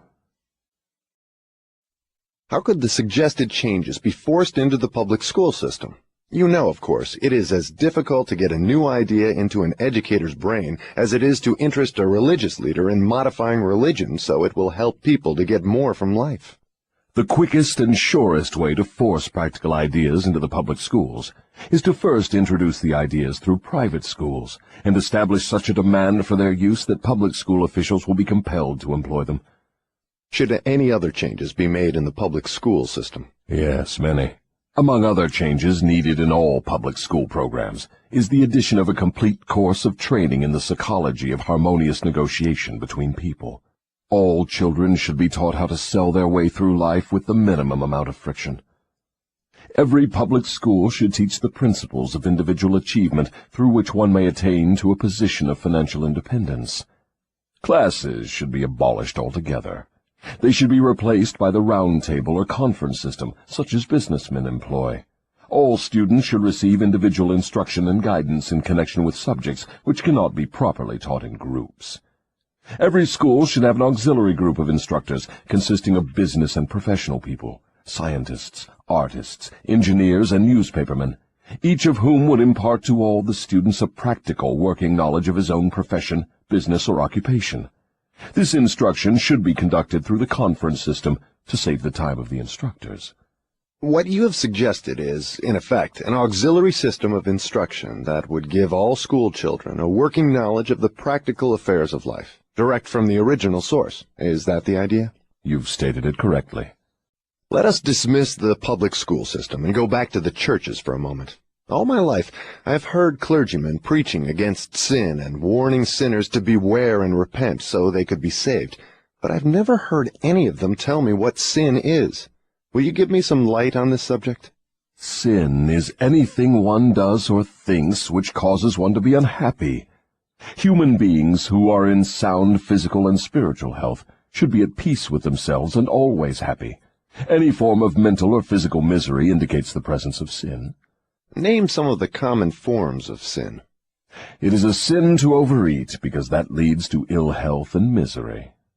It is a sin to overindulge in sex, because that breaks down one's willpower and leads to the habit of drifting. It is a sin to permit one's mind to be dominated by negative thoughts of envy, greed, fear, hatred, intolerance, vanity, self-pity, or discouragement, because these states of mind lead to the habit of drifting. It is a sin to cheat, lie, and steal, because these habits destroy self-respect, subdue one's conscience, and lead to unhappiness. It is a sin to remain in ignorance, because that leads to poverty and loss of self-reliance. It is a sin to accept from life anything one does not want, because that indicates an unpardonable neglect to use the mind. Is it a sin for one to drift through life without definite aim, plan, or purpose? Yes, because this habit leads to poverty and destroys the privilege of self-determination. It also deprives one of the privilege of using his own mind as a medium of contact with infinite intelligence. Are you the chief inspirer of sin? Yes. It is my business to gain control of the minds of people in every way possible. Can you control the mind of a person who commits no sin? I cannot, because that person never permits his mind to be dominated by any form of negative thought. I cannot enter the mind of one who never sins, let alone control it. What is the commonest and most destructive of all sins? Fear and ignorance. Have you nothing else to add to the list? There is nothing else to be added. What is faith? It is a state of mind wherein one recognizes and uses the power of positive thought as a medium by which one contacts and draws upon the universal store of infinite intelligence at will. In other words, faith is the absence of all forms of negative thought. Is that the idea? Yes, that is another way of describing it. Has a drifter the capacity to use faith? He may have the capacity, but he does not use it. Everyone has the potential power to clear his mind of all negative thoughts, and thereby avail himself of the power of faith. Stating the matter in another way, faith is definiteness of purpose backed by belief in the attainment of the object of that purpose. Is that correct? That's the idea exactly. What preparation must one undergo before being able to move with definiteness of purpose at all times? One must gain mastery over self. This is the second of the 7 principles. The person who is not master of himself can never be master of others. Lack of self-mastery is, of itself, the most destructive form of indefiniteness. Where should one begin when making a start at control over self? By mastering the 3 appetites responsible for most of one's lack of self-discipline. The 3 appetites are 1. The desire for food, 2. The desire for expression of sex, 3. The desire to express loosely organized opinions. Does man have other appetites which need control? Yes, many of them. But these 3 are the ones which should be conquered first. When a man becomes master of these 3 appetites, he has developed enough self-discipline to conquer easily those of lesser importance. But these are natural appetites. They must be indulged if one is to be healthy and happy. To be sure, they are natural appetites, but they are also dangerous, because people who have not mastered themselves overfeed the appetites. Self-mastery contemplates sufficient control over the appetites to enable one to feed them what they need and withhold food not needed. Your viewpoint is both interesting and educational. Describe the details through which I may understand how and under what circumstances people overfeed the appetites. Take the desire for physical food, for example. The majority of people are so weak in self-discipline they fill their stomachs with combinations of rich food which please the taste but overwork the organs of digestion and elimination. They pour into their stomachs both quantity and combinations of food, which the body chemist can dispose of only by converting the food into deadly toxic poisons. These poisons clog and stagnate the body's sewer system until it slows down in its work of elimination of waste matter. After a while, the sewer system stops working altogether, and the victim has what he calls constipation. By that time, he is ready for the hospital. Auto-intoxication, or body sewer poisoning, takes the machinery of the brain and rolls it into something resembling a wad of putty. The victim then becomes sluggish in his physical movements and mentally irritable and fussy. If he could only take one good look at and one bad smell of his sewer system, he would be ashamed to look himself in the face. City sewers are not the pleasantest of places when they become overloaded or clogged, but they are clean and sweet compared with the intestinal sewer when it has been overloaded or clogged. This is not a pretty story to be associated with the pleasant and necessary act of eating, but that is where it belongs, because overeating and wrong food combinations are the evils which cause auto-intoxication. People who eat wisely and keep their body sewers clean handicap me, because a clean body sewer generally means a sound body and a brain that functions properly. Imagine, if your imagination can be stretched that far, how any human being could move with definiteness of purpose with his body sewer filled with enough poison to kill 100 people if it were injected into their bloodstream directly. And all this trouble is the result of lack of control over the physical appetite for food. Well, if you wish to be absolutely correct, you should say that improper eating is responsible for the majority of the ills of the body, and practically all headaches. If you want proof of this, select 100 people suffering with headaches and give each of them a thorough washing out of their body sewer systems with a high enema, and observe that no fewer than 95 of the headaches will disappear within a few minutes after the sewers have been cleaned. From all you say about the intestinal tract, I gather the impression that mastery over the physical appetite for food means also mastery over the habit of neglecting to keep the intestines clean. Yes, that is true. It is just as important to eliminate the waste matter of the body and the unused portions of food as it is to take the right amount and the correct combinations of food. I never thought of auto-intoxication as being one of your devices of control over people, and I am utterly shocked to know how many people are victims of this subtle enemy. Let's hear what you have to say of the other two appetites. Well, take the desire for sex expression. Now there is a force with which I master the weak and the strong, the old and the young, the ignorant and the wise. In fact, I master all who neglect to master sex. How can one master the emotion of sex? By the simple process of transmuting that emotion into some form of activity other than copulation. Sex is one of the greatest of all forces which motivate human beings. Because of this fact, it is also one of the most dangerous forces.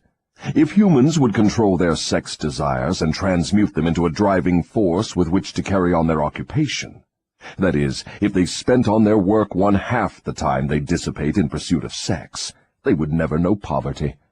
Do I understand you to imply there is a relationship between sex and poverty? Yes, where sex is not under definite control.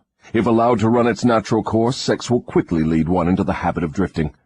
Is there any relationship between sex and leadership? Yes, all great leaders in every walk of life are highly sexed, but they follow the habit of controlling their sex desires, switching them into a driving force behind their occupation. Is the habit of overindulgence in sex as dangerous as the habit of taking narcotics or liquor? There is no difference between these habits. Both lead to hypnotic control through the habit of drifting. Why does the world look upon sex as something vulgar? Because of the vulgar abuse people have made of this emotion. It is not sex that is vulgar.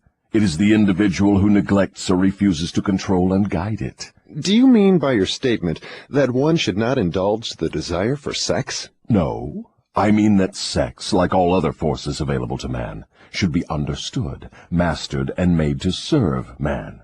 The desire for sex expression is as natural as the desire for food. The desire can no more be killed than one can entirely stop a river from flowing. If the emotion of sex is shut off from the natural mode of expression, it will break out in some other less desirable form, just as a river will, if dammed, break through and flow around the dam. The person who has self-discipline understands the emotion of sex, respects it, and learns to control and transmute it into constructive activities. Just what damage is there in overindulgence of sex? The greatest damage is that it depletes the source of man's greatest driving force and wastes, without adequate compensation, man's creative energy. It dissipates energy needed by nature to maintain physical health. Sex is nature's most useful therapeutic force. It depletes the magnetic energy which is the source of an attractive, pleasing personality. It removes the sparkle from one's eyes and sets up discord in the tone of one's voice. It destroys enthusiasm, subdues ambition, and leads inevitably to the habit of drifting on all subjects. I would like for you to answer my question in another way by telling me what beneficial ends the emotion of sex may be made to attain if mastered and transmuted. Controlled sex supplies the magnetic force that attracts people to one another. It is the most important factor of a pleasing personality. It gives quality to the tone of voice, and enables one to convey through the voice any feeling desired. It serves, as nothing else can serve, to give motive power to one's desires. It keeps the nervous system charged with the energy needed to carry on the work of maintaining the body. It sharpens the imagination and enables one to create useful ideas. It gives quickness and definiteness to one's physical and mental movements. It gives one persistence and perseverance in the pursuit of one's major purpose in life. It is a great antidote for all fear. It gives one immunity against discouragement. It helps to master laziness and procrastination. It gives one physical and mental endurance while undergoing any form of opposition or defeat. It gives one the fighting qualities necessary under all circumstances for self-defense. In brief, it makes winners and not quitters. Are those all the advantages you claim for controlled sex energy? No, they are only some of the more important benefits it provides. Perhaps some will believe the greatest of all the virtues of sex is that it is nature's method of perpetuation of all living things. This alone should remove all thought that sex is vulgar. I gather from what you say that the emotion of sex is a virtue, not a fault. It is a virtue when controlled and directed to the attainment of desirable ends. It is a fault when neglected and permitted to lead to acts of lust. Why aren't these truths taught to children by their parents in the public schools? The neglect is due to ignorance of the real nature of sex. It is just as necessary in maintaining health for one to understand and properly use the emotion of sex as it is to keep the body's sewer system clean. Both subjects should be taught in all public schools and all homes where there are children. Wouldn't the majority of parents need instruction on the proper function and use of sex before they could intelligently teach their children? Yes, and so would the public school teachers.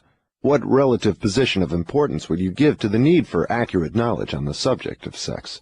It is next to the top of the list. There is but one thing of greater importance to human beings. That is accurate thought.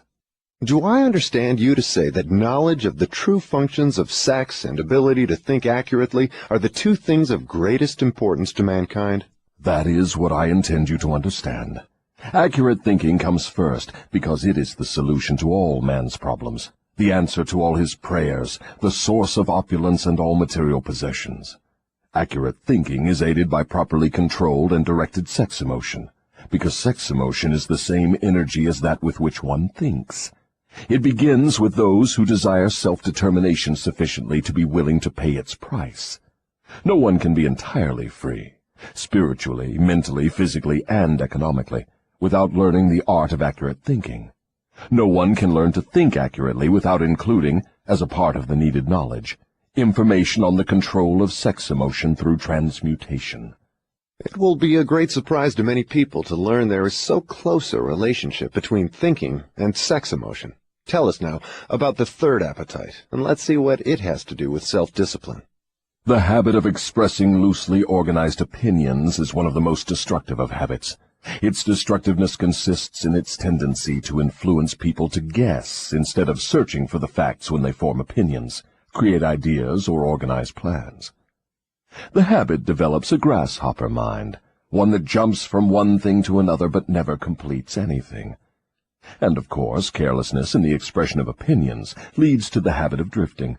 From there it is only a step or two until one is bound by the law of hypnotic rhythm, which automatically prohibits accurate thinking. What other disadvantages are there in free expression of opinions? The person who talks too much informs the world of his aims and plans and gives to others the opportunity to profit by his ideas. Wise men keep their plans to themselves and refrain from expressing uninvited opinions.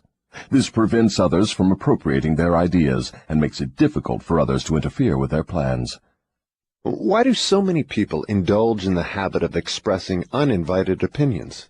The habit is one way of expressing egotism and vanity. The desire for self-expression is inborn in people. The motive back of the habit is to attract the attention of others and to impress them favorably. Actually, it has just the opposite effect. When the self-invited speaker attracts attention, it usually is unfavorable. Yes. What other disadvantages has the habit? The person who insists on talking seldom has an opportunity to learn by listening to others. But isn't it true that a magnetic speaker often puts himself in the way of opportunity to benefit himself by attracting the attention of others through his powers of oratory? Yes, a magnetic orator does have an asset of tremendous value in his ability to impress people by his speech. But he cannot make the best use of this asset if he forces his speech on others without their invitation. No single quality adds more to one's personality than the ability to speak with emotional feeling, force, and conviction. But the speaker must not impose his speech upon others without being invited to do so. There is an old saying that nothing is worth more than its actual cost. This applies as well to the free, uninvited expression of opinions as to material things. What about people who volunteer their opinions by expressing them in writing? Do they also suffer by lack of self-discipline? One of the worst pests on earth is the person who writes uninvited letters to people of prominence. Men in public office, moving picture stars, men who have succeeded in business or written a best-selling book. And people whose names appear often in the newspapers are continuously besieged by people who write letters expressing their opinion on all subjects. But the writing of uninvited letters is a harmless way of finding pleasure through self-expression, is it not? What damage does one do by the habit? Habits are contagious. Every habit attracts a flock of its relatives. The habit of doing anything that is useless leads to the formation of other habits that are useless, especially the habit of drifting. But that is not all the dangers associated with the habit of indulging in uninvited expression of opinions. The habit creates enemies and places in their hands dangerous weapons by which they may do great injury to the one who indulges in it. Thieves and confidence men and racketeers pay big prices for the names and addresses of the writers of uninvited letters. Knowing as they do, the writers of these letters become easy victims of all manner of schemes that result in the loss of their money. They refer to the writers of such letters as nuts. If you wish to know how foolish people are who write uninvited letters, read the nut column of any newspaper, the column in which the paper publishes the voluntary opinions of its readers, and you will see for yourself how the writers of such letters antagonize people and invite opposition from others. Now, I had no idea, Your Majesty, that people get into so much difficulty through uninvited expression of their opinions. But now that you have brought up the subject, I do remember writing the editor of a prominent magazine an uninvited letter of criticism, which cost me a fine position on his staff, at a fat salary. That is a perfect example. The proper place to begin self-discipline is right where you stand. The way to begin is by recognizing the truth, that there is nothing for good or evil throughout the myriads of universes except the power of natural law. There is no individual personality anywhere throughout the myriad of universes with the slightest power to influence a human being, save nature and human beings themselves. There is no human being now living, no human being has ever lived, and no human being ever will live with the right or the power to deprive another human being of the inborn privilege of free and independent thought. That privilege is the only one over which any human being can have absolute control. No adult human being ever loses the right to freedom of thought, but most humans lose the benefits of this privilege either by neglect or because it has been taken away from them by their parents or religious instructors before the age of understanding. These are self-evident truths, no less important because they are being called to your attention by the devil than they would be if brought to your attention by my opposition. But what are people going to lean upon in the hour of emergency when they know not where nor to whom to appeal? Let them lean upon the only dependable power available to any human being. And what is that? Themselves. The power of their own thoughts. The only power they can control and may rely upon. The only power which cannot be perverted, colored, modified, or falsified by their dishonest fellow human beings. All you say seems logical, but why must I come to the devil to discover such profound truths? Let's get back to the 7 principles. You've already disclosed enough information to show clearly that the secret of how to break the power of hypnotic rhythm is wrapped in the 7 principles. You have shown, too, that the most important of these principles is self-discipline. Now, go ahead and describe the other 5 principles you have not yet mentioned and indicate what part they play in giving one self-discipline. First, let me summarize that part of my confession we have already covered. I have frankly told you that my 2 most effective devices for mastering human beings are the habit of drifting and the law of hypnotic rhythm. I have shown you that drifting is not a natural law, but a man-made habit which leads to man's submission to the law of hypnotic rhythm. The 7 principles are the media by which man may break the hold of hypnotic rhythm and take possession again of his own mind. You see, therefore, the 7 principles are the 7 steps which lead victims of hypnotic rhythm out of the self-made prisons in which they are bound. The 7 principles are the master key that unlocks the door to spiritual, mental, and economic self-determination. Is that true? Yes, that's another way of stating the truth. Is failure ever a benefit to man? Yes. Indeed, learning from adversity is the 3rd of the 7 principles.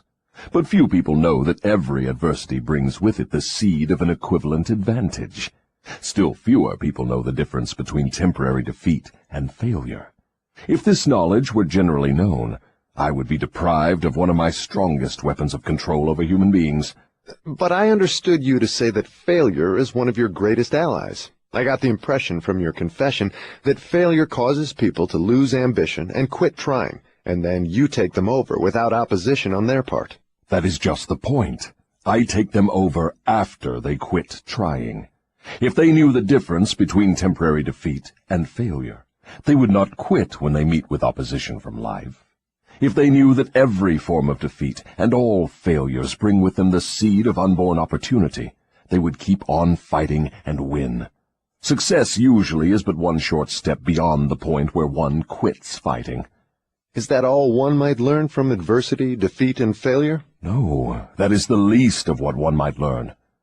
I hate to tell you this, but failure often serves as a blessing in disguise, because it breaks the grip of hypnotic rhythm and frees the mind for a fresh start. Now we are getting somewhere. So, you have confessed at long last that even nature's law of hypnotic rhythm can be, and often is, annulled by nature herself. Is that correct? No, that is not stating the matter accurately.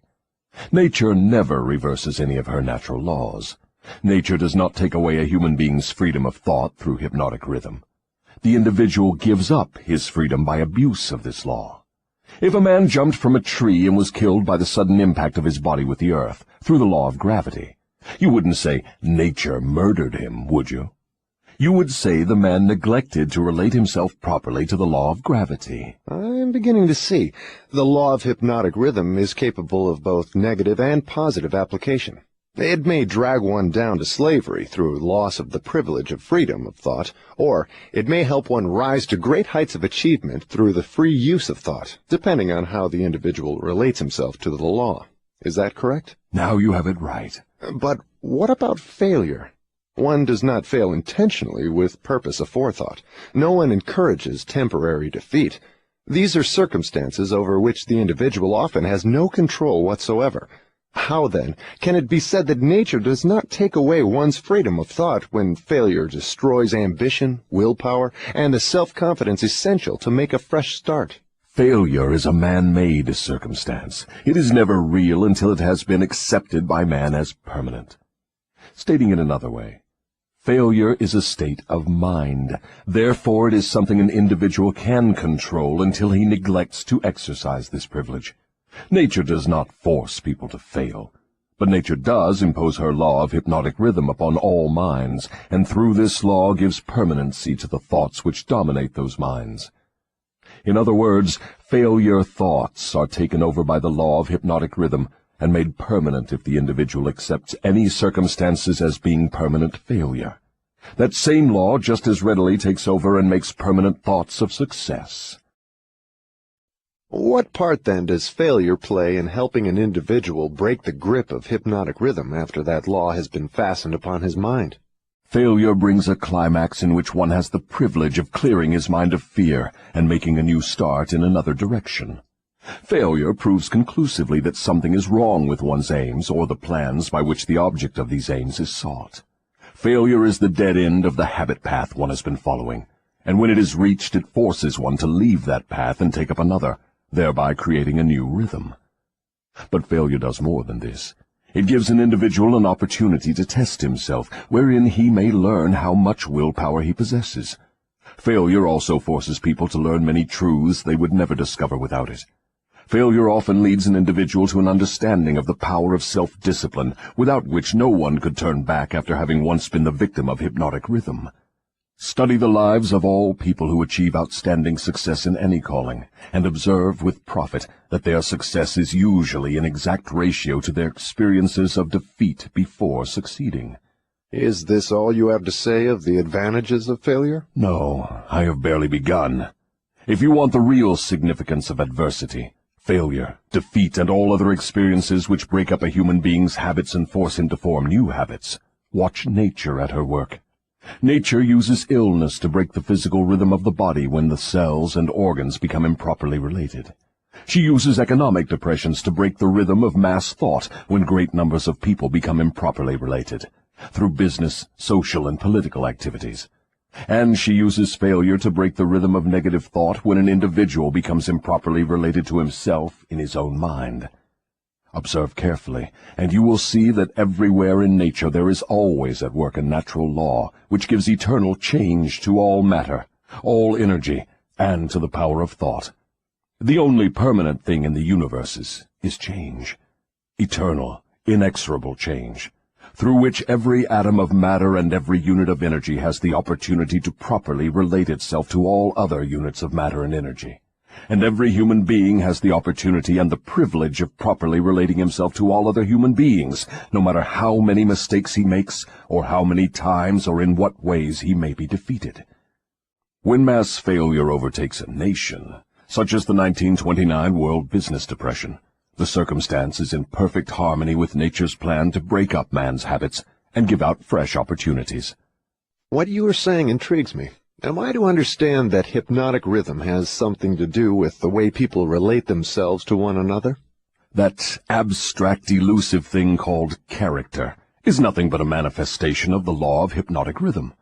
Therefore, when speaking of one's character, it would be proper to say his thought habits have been crystallized into a positive or a negative personality. Through hypnotic rhythm, one is good or bad because of the knitting together of his thoughts and deeds through hypnotic rhythm. One is bound by poverty or blessed with abundance because his aims, plans, and desires, or lack of them, have been made permanent and real by hypnotic rhythm. Is that all you have to say of the connection between hypnotic rhythm and human relationships? No, I have just begun. Remember, while I am talking, I am speaking of the influence of hypnotic rhythm in connection with all human relationships. Men who succeed in business do so entirely because of the way they relate themselves to their associates and to others outside of the business. Professional men who succeed do so largely because of the manner in which they relate themselves to their clients. It is much more important for the lawyer to know people and to know the laws of nature than it is to know the law. And the doctor is a failure before he starts unless he knows how to relate himself to his patients so as to establish their faith in him. Marriage succeeds or fails entirely because of the manner in which the participants relate themselves to one another. Proper relationship in marriage begins with a proper motive for the marriage. Most marriages do not bring happiness because the contracting parties neither understand, nor attempt to understand, the law of hypnotic rhythm, through the operation of which every word they speak, every act in which they engage, and every motive by which they are inspired to deal with each other, is picked up and woven into a web that entangles them in controversial misery, or gives to them the wings of freedom through which they soar above all forms of unhappiness.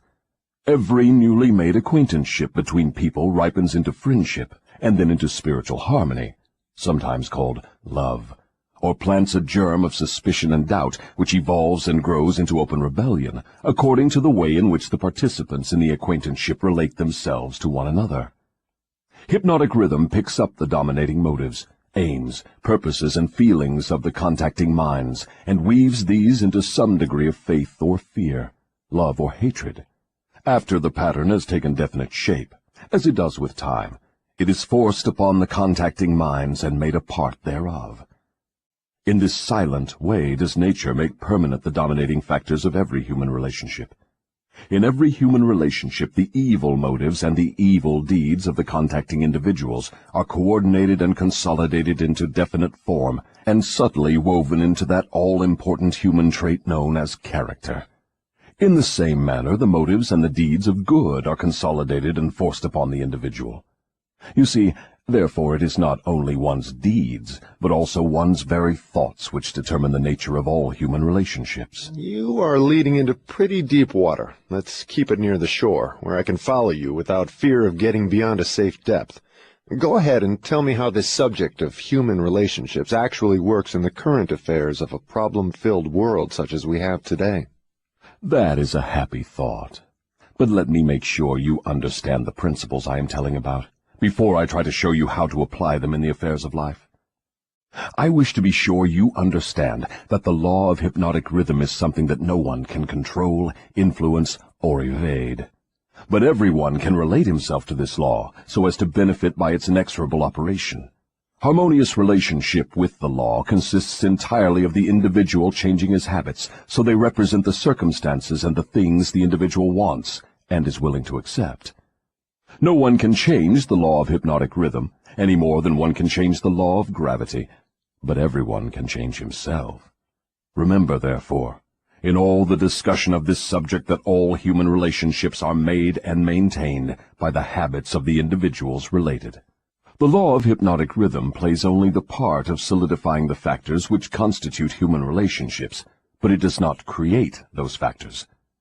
Before we go further with the discussion of human relationships, I want you to get a clear understanding of the subconscious mind. The term subconscious mind represents a hypothetical physical organ which has no actual existence. The mind of man consists of universal energy, some call it infinite intelligence, which the individual receives, appropriates, and organizes in definite thought forms through the network of intricate physical apparatus known as a brain. These thought forms are replicas of various stimuli which reach the brain through the 5 commonly known physical senses, and the 6th sense, which is not so well known. When any form of stimuli reaches the brain and takes the definite shape of thought, it is classified and stored away in a group of the brain cells known as the memory group. All thoughts of a similar nature are stored together, so that the bringing forth of one leads to easy contact with all its associates. The system is very similar to the modern office filing cabinet, and it is operated in a similar manner. The thought impressions with which one mixes the greatest amount of emotion or feeling are the dominating factors of the brain because they are always near the surface, at the top of the filing system, so to speak, where they spring into action voluntarily the moment an individual neglects to exercise self-discipline. These emotion-laden thoughts are so powerful, they often cause an individual to rush into action and indulge in deeds which have not been submitted to or approved by his reasoning faculty. These emotional outbursts usually destroy harmony in all human relationships.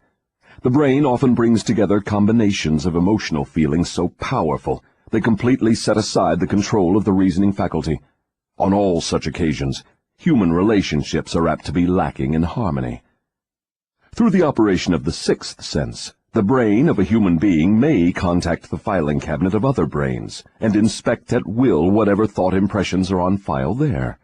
The condition under which one person may contact and inspect the filing cabinet of another person's brain is generally known as harmony.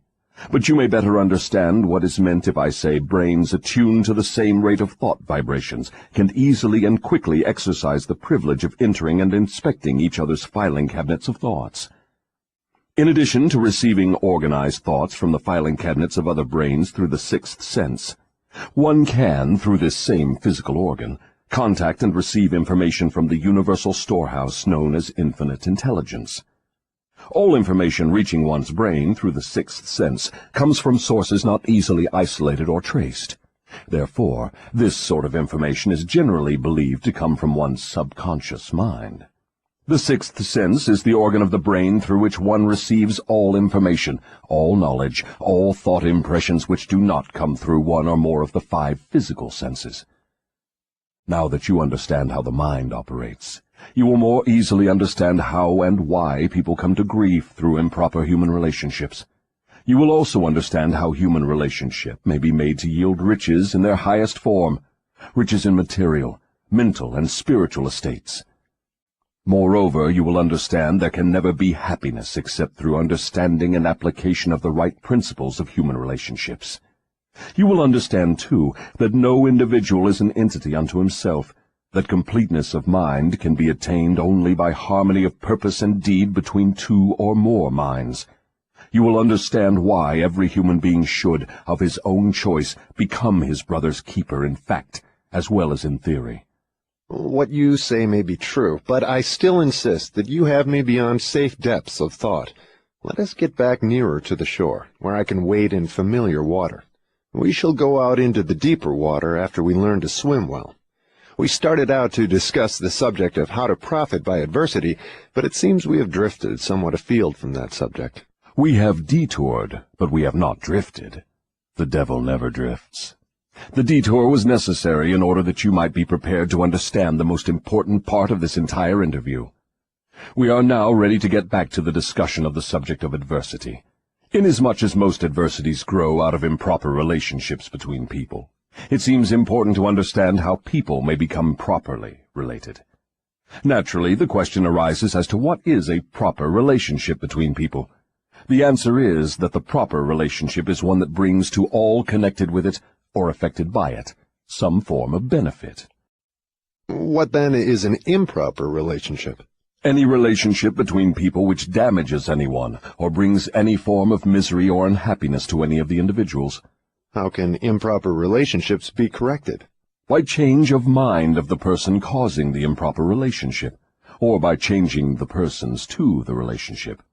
Some minds harmonize naturally, while others just as naturally clash. Successful human relationships, to endure as such, must be formed of minds that naturally harmonize, quite aside from the question of having common interests as a means of bringing them into harmony. When you speak of business leaders who succeed because they know how to pick men, you might more correctly say they succeed because they know how to associate minds which harmonize naturally. Knowing how to pick people successfully for any definite purpose in life is based upon ability to recognize the types of people whose minds naturally harmonize. Stay focused on adversity, if you will. If there are possible benefits to be found through adversity, name some of them. Adversity relieves people of vanity and egotism. It discourages selfishness by proving that no one can succeed without the cooperation of others. Adversity forces an individual to test his mental, physical, and spiritual strength. It thus brings him face to face with his weaknesses and gives him the opportunity to bridge them. Adversity forces one to seek ways and means to definite ends by meditation and introspective thought. This often leads to the discovery and use of the sixth sense, through which one may communicate with infinite intelligence. Adversity forces one to recognize the need for intelligence not available except from sources outside of one's own mind. Adversity breaks old habits of thought and gives one an opportunity to form new habits. Therefore, it may serve to break the hold of hypnotic rhythm and change its operation from negative to positive ends. What is the greatest benefit one may receive through adversity?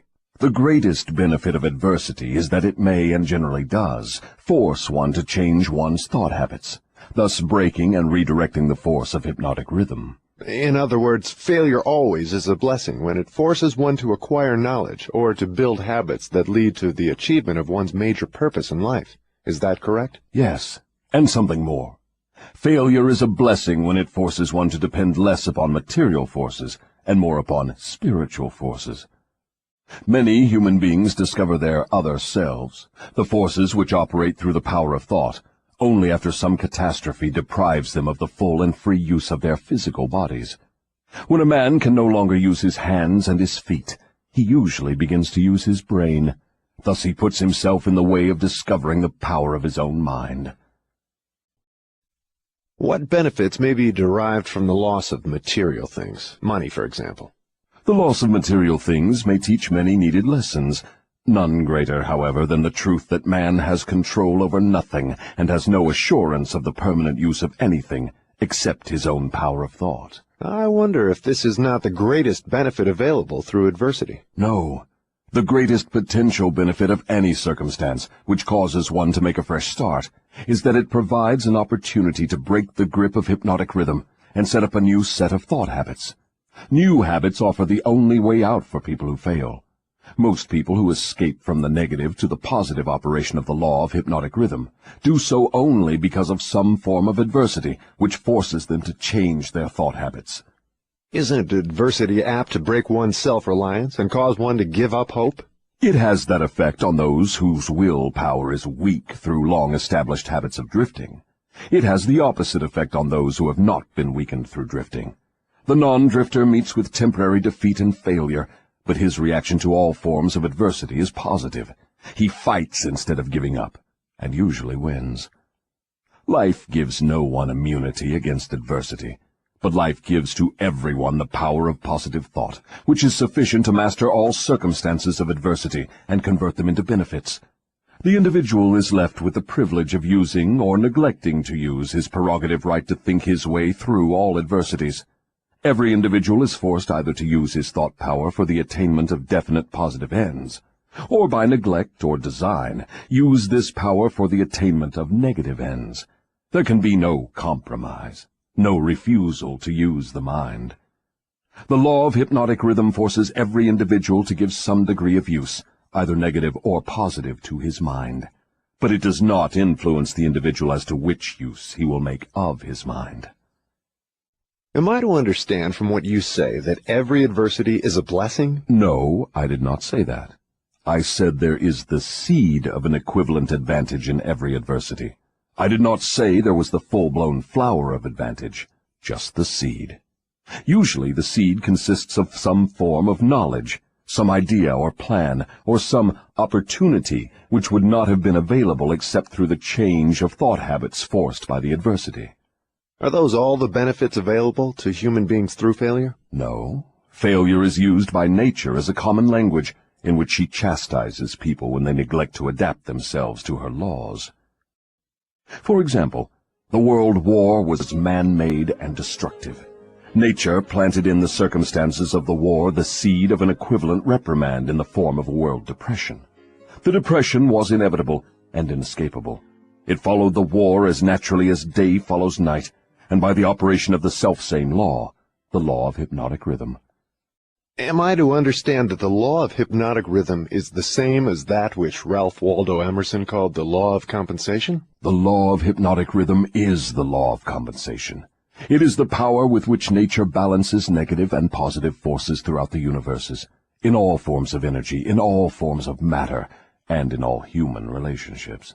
Does the law of hypnotic rhythm operate quickly in all instances? For example, does this law immediately bless one with the benefits of positive application of thoughts, or curse one immediately with the results of negative thoughts? The law operates definitely, but not always swiftly. Both the benefits and the penalties incurred through the law by individuals may be harvested by others, either before or after their death. Observe how this law works, by forcing upon one generation of people the effects of both the sins and the virtues of preceding generations. In the operation of all of nature's laws, the fourth dimension, time, is an inexorable factor. The length of time consumed by nature in the relation of effects to their causes depends in every instance on the circumstances at hand. Nature grows a pumpkin in 3 months. A good-sized oak tree requires 100 years. She converts a hen's egg into a chicken in 4 weeks, but she requires 9 months to convert the egg of a human being into an individual. I now have a better understanding of the potentialities of adversity and failure. You may go ahead now with your description of the next of the 7 principles. What is your next principle? The next principle is environmental influence. Go ahead and describe the working principle of environmental influences as a determining factor in human destinies. Environment consists of all the mental, spiritual, and physical forces which affect and influence human beings. What connection, if any, is there between environmental influences and hypnotic rhythm? Hypnotic rhythm solidifies and makes permanent the thought habits of human beings. Thought habits are stimulated by environmental influences. In other words, the material on which thoughts are fed comes from one's environment. Thought habits are made permanent by hypnotic rhythm. What is the most important part of one's environment, the part which determines, more than all others, whether an individual makes positive or negative use of his mind? The most important part of one's environment is that created by his association with others. All people absorb and take over, either consciously or unconsciously, the thought habits of those with whom they associate closely. Do you mean by this that constant association with a person whose thought habits are negative influences one to form negative thought habits? Yes. The law of hypnotic rhythm forces every human being to form thought habits which harmonize with the dominating influences of his environment, particularly that part of his environment created by his association with other minds. Then it is important that one select one's close associates with great care. Yes. One's intimate associates should be chosen with as much care as one chooses the food with which he feeds his body, with the object always of associating with people whose dominating thoughts are positive, friendly, and harmonious. Which class of associates has the greatest influence upon one? One's partner in marriage and in the home, and one's associates in his occupation. After that come close friends and acquaintances. Casual acquaintances and strangers have but little influence on one.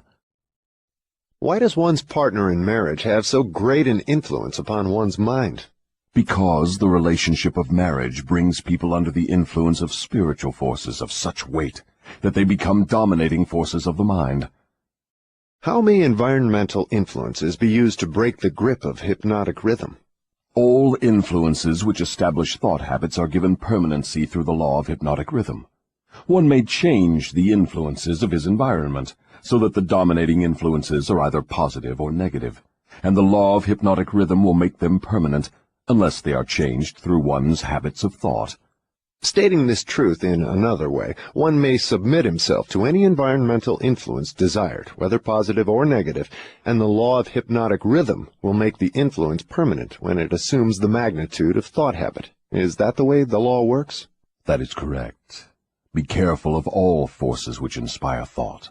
Those are the forces which constitute environment and determine the nature of one's earthly destiny. What class of people controls their environmental influences? The non-drifters. All who are victims of the habit of drifting forfeit their power to choose their own environment. They become the victims of every negative influence of their environment. Is there no way out for the drifter? Is there no method by which he may submit himself to the influence of a positive environment? Yes, there is a way out for drifters. They can stop drifting, take possession of their own minds, and choose an environment which inspires positive thought. This they may accomplish through definiteness of purpose. Is that all there is to the act of eliminating the habit of drifting? Is the habit only a state of mind? Drifting is nothing but a negative state of mind, a state of mind conspicuous by its emptiness of purpose. What effective procedure may one follow in establishing an environment most helpful in developing and maintaining positive thought habits? The most effective of all environments is that which may be created by a friendly alliance of a group of people who will obligate themselves to assist one another in achieving the object of some definite purpose. This sort of an alliance is known as a mastermind. Through its operation, one may associate himself with carefully chosen individuals, each of whom brings to the alliance some knowledge, experience, education, plan, or idea suited to his needs in carrying out the object of his definite purpose. The most successful leaders in all walks of life avail themselves of this sort of made-to-order environmental influence. Outstanding achievement is impossible without the friendly cooperation of others. Stating the truth in another way, successful people must control their environment, thereby ensuring themselves against the influence of a negative environment. What of people whose duty to relatives makes it impossible for them to avoid the influence of a negative environment? No human being owes another any degree of duty which robs him of his privilege of building his thought habits in a positive environment. On the other hand, every human being is duty-bound to himself to remove from his environment every influence which even remotely tends to develop negative thought habits. Isn't this a cold-blooded philosophy? Only the strong survive. No one can be strong without removing himself from all influences which develop negative thought habits. Negative thought habits result in the loss of the privilege of self-determination, no matter what or who may cause those habits. Positive thought habits may be controlled by the individual and made to serve his aims and purposes. Negative thought habits control the individual and deprive him of the privilege of self-determination. I deduce from all you have said that those who control the environmental influences out of which their thought habits are built are masters of their earthly destinies, and that all others are mastered by earthly destinies. Is that stating the matter correctly? Perfectly stated. What establishes one's thought habits? All habits are established because of inherent or acquired desires, or motives. That is, habits are begun as the result of some form of definite desire. What takes place in the physical brain while one is forming thought habits? Desires are organized impulses of energy, called thoughts. Desires that are mixed with emotional feeling magnetize the brain cells in which they are stored and prepare those cells to be taken over and directed by the law of hypnotic rhythm. When any thought appears in the brain or is created there, and is mixed with keen emotional feeling of desire, the law of hypnotic rhythm begins at once to translate it into its physical counterpart. Dominating thoughts, which are acted upon first by the law of hypnotic rhythm, are those with which are mixed the strongest desires and the most intense feelings. Thought habits are established by the repetition of the same thoughts. What are the most impelling basic motives or desires which inspire thought action?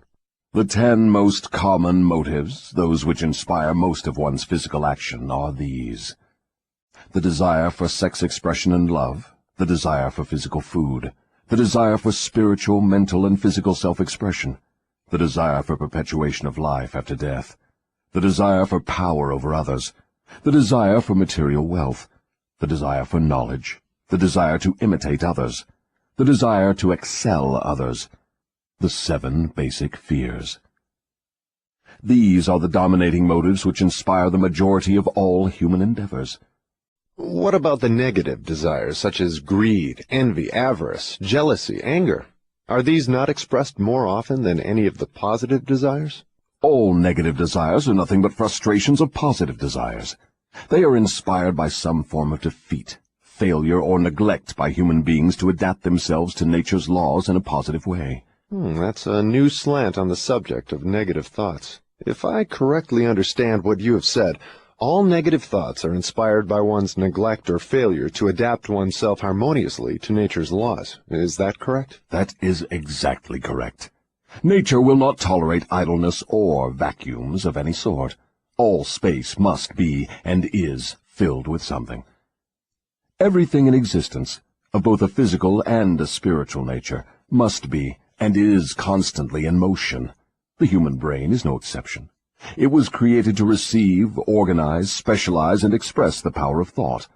When the individual does not use the brain for the expression of positive, creative thoughts, nature fills the vacuum by forcing the brain to act upon negative thoughts. There can be no idleness in the brain. Understand this principle, and you will come into a new and important understanding of the part environmental influences take in the lives of human beings. You will better understand also how the law of hypnotic rhythm operates, it being the law which keeps everything and everyone constantly moving through some form of expression of either negative or positive principles. Nature is not interested in morals as such. She is not interested in right and wrong. She is not interested in justice and injustice. She is interested only in forcing everything to express action according to its nature. That is an enlightening interpretation of nature's ways. To whom may I turn for corroboration of your claims? To men of science, to the philosophers, to all accurate thinkers. Lastly, to the physical manifestations of nature herself. Nature has no such thing as dead matter. Every atom of matter is constantly in a state of motion. All energy is constantly in motion. There are no dead voids anywhere. Time and space are literally manifestations of motion of such swiftness that it cannot be measured by human beings. Alas, one is forced to the conclusion from what you say that the sources of dependable knowledge are shockingly limited. The developed sources of knowledge are limited. Every normal adult human brain is a potential gateway to all the knowledge there is throughout the universes. Every normal adult brain has within its mechanism the possibility of direct communication with infinite intelligence, wherein exists all the knowledge that is or can ever be. Your statement leads me to believe that human beings may become all they have attributed to what they call God. Is that what you mean? Through the law of evolution, the human brain is being perfected to communicate at will with infinite intelligence. The perfection will come through organized development of the brain, through its adaptation to nature's laws. Time is the factor which will bring perfection. What causes cycles of recurring events such as epidemics of disease, business depressions, wars, and crime waves? All such epidemics in which great numbers of people are similarly affected are caused by the law of hypnotic rhythm, through which nature consolidates thoughts of a similar nature and causes those thoughts to be expressed through mass action. Then the Great Depression was put into motion because great numbers of people were influenced to release thoughts of fear. Is that correct? Perfectly. Millions of people were endeavoring to get something for nothing through stock gambling. When they suddenly discovered they had gotten nothing for something, they became frightened, rushed to their banks to draw out their balances, and the panic was on. Through mass thought of millions of minds, all thinking in terms of fear of poverty, the Depression was prolonged over a period of years. From what you say, I deduce that nature consolidates the dominating thoughts of people and expresses these thoughts through some form of mass action, such as business depressions, business booms, and so on. Is that correct? You have the right idea. Let us now take up the next of the 7 principles. Go ahead and describe it. The next principle is time, the 4th dimension. What relationship is there between time and the operation of the law of hypnotic rhythm? Time is the law of hypnotic rhythm. The lapse of time required to give permanency to thought habits depends upon the object and the nature of the thoughts. But I understood you to say that the only enduring thing in nature is change. If that is true, then time is constantly changing, rearranging, and recombining all things, including one's thought habits. How then could the law of hypnotic rhythm give permanency to one's thought habits? Time divides all thought habits into 2 classes, negative thoughts and positive thoughts. One's individual thoughts are, of course, constantly changing and being recombined to suit the individual's desires. But thoughts do not change from negative to positive, or vice versa, except through voluntary effort on the part of the individual. Time penalizes the individual for all negative thoughts, and rewards him for all positive thoughts, according to the nature and purpose of the thoughts. If one's dominating thoughts are negative, time penalizes the individual by building in his mind the habit of negative thinking, and then proceeds to solidify this habit into permanency every second of its existence. Positive thoughts are likewise woven by time into permanent habits. The term permanency, of course, refers to the natural life of the individual. In the strict sense of the term, nothing is permanent. Time converts thought habits into what might be called permanency during the life of the individual. Now I have a better understanding of how time works. What other characteristics has time in connection with the earthly destiny of human beings? Time is nature's seasoning influence through which human experience may be ripened into wisdom. People are not born with wisdom, but they are born with the capacity to think, and they may, through the lapse of time, think their way into wisdom. Do youths ever possess wisdom? Only in very elementary matters. Wisdom comes only through the lapse of time. It cannot be inherited, and it cannot be imparted from one person to another except through the lapse of time. Does the lapse of time force an individual to acquire wisdom? No. Wisdom comes only to non-drifters who form positive thought habits as a dominating force in their lives.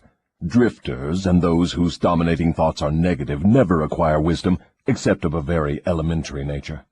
From what you say, I infer that time is the friend of the person who trains his mind to follow positive thought habits, and the enemy of the person who drifts into negative thought habits. Is that correct? That is precisely true. All people can be classified as drifters and non-drifters. Drifters are always at the mercy of the non-drifters, and time makes this relationship permanent.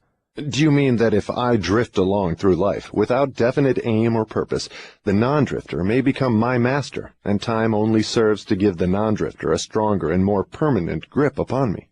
That is stating the truth exactly. What is wisdom? Wisdom is the ability to relate yourself to nature's laws so as to make them serve you, and the ability to relate yourself to other people so as to gain their harmonious, willing cooperation in helping you to make life yield whatever you demand of it. Then accumulated knowledge is not wisdom. Great heavens, no! If knowledge were wisdom, the achievements of science would not have been converted into implements of destruction. What is needed to convert knowledge into wisdom? Time, plus the desire for wisdom. Wisdom is never thrust upon one. It is acquired, if at all, by positive thinking, through voluntary effort. Is it safe for all people to have knowledge? It is never safe for anyone to have extensive knowledge without wisdom. What is the age at which most people who acquire wisdom begin to acquire it? The majority of people who acquire wisdom do so after they have passed the age of 40. Prior to that time, the majority of people are too busy gathering knowledge and organizing it into plans to spend any effort seeking wisdom. What circumstance of life is most apt to lead one to acquire wisdom? Adversity and failure. These are nature's universal languages through which she imparts wisdom to those who are ready to receive it. Do adversity and failure always bring wisdom? No, only to those who are ready for wisdom and have voluntarily sought it.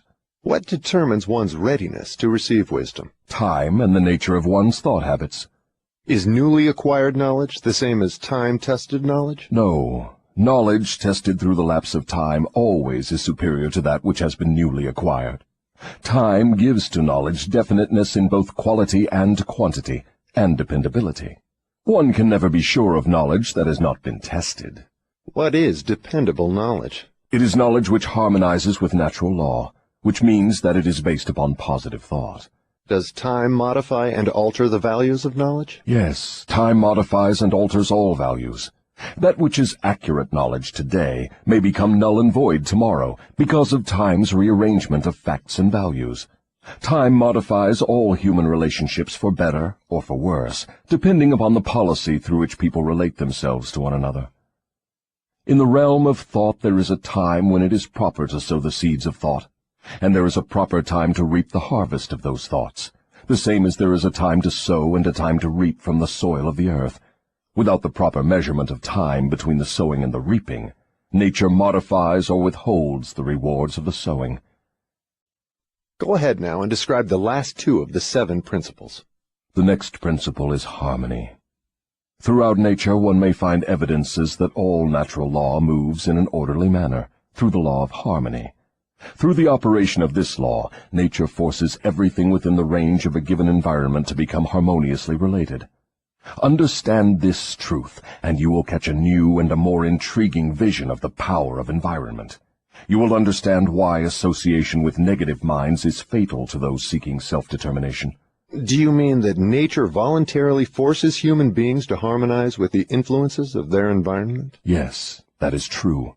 The law of hypnotic rhythm forces upon every living thing the dominating influences of the environment in which it exists. If nature forces human beings to take on the nature of the environment in which they live, what means of escape are available to people who find themselves in an environment of poverty and failure, but desire to escape?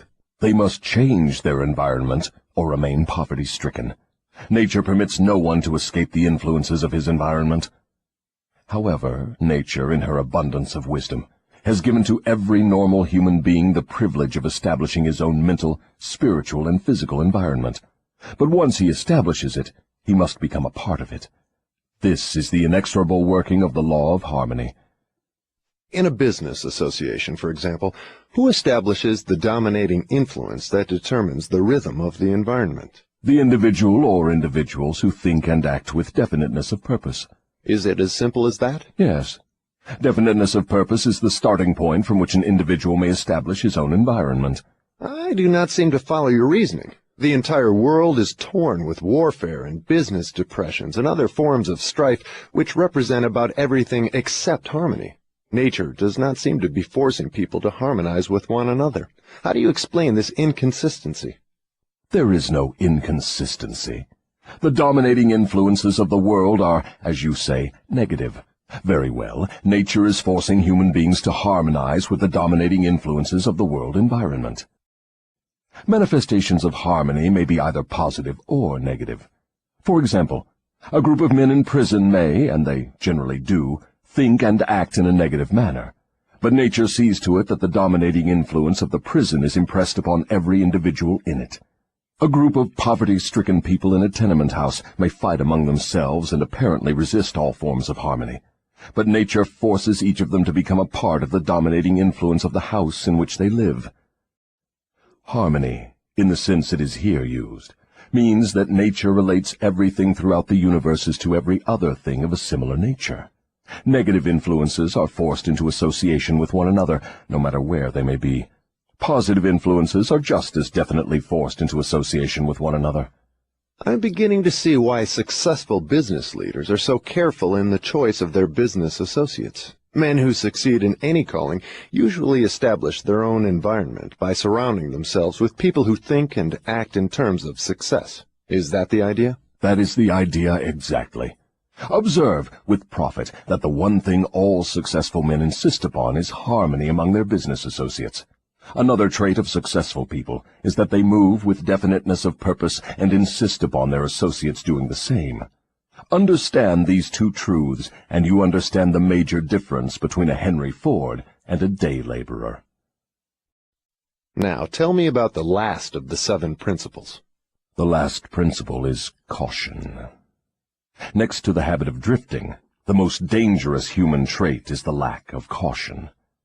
People drift into all sorts of hazardous circumstances because they do not exercise caution by planning the moves they make.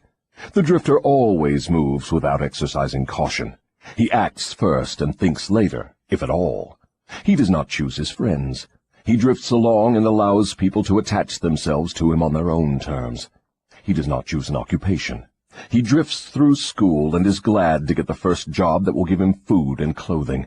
He invites people to cheat him at trade by neglecting to inform himself of the rules of trade. He invites illness by neglecting to inform himself of the rules of sound health. He invites poverty by neglecting to protect himself against the environmental influences of the poverty-stricken. He invites failure at every step he takes by neglecting to exercise the caution to observe what causes people to fail. He invites fear in all its forms by his lack of caution in examining the causes of fear. He fails in marriage because he neglects to use caution in his choice of a mate, and he uses still less caution in his methods of relating himself to her after marriage. He loses his friends or converts them into enemies by his lack of caution in relating himself to them on the proper basis. Are all people lacking in caution? No, only those who have acquired the habit of drifting. The non-drifter always uses caution. He carefully thinks his plans through before he begins them. He makes allowances for the human frailties of his associates, and plans ahead to bridge them.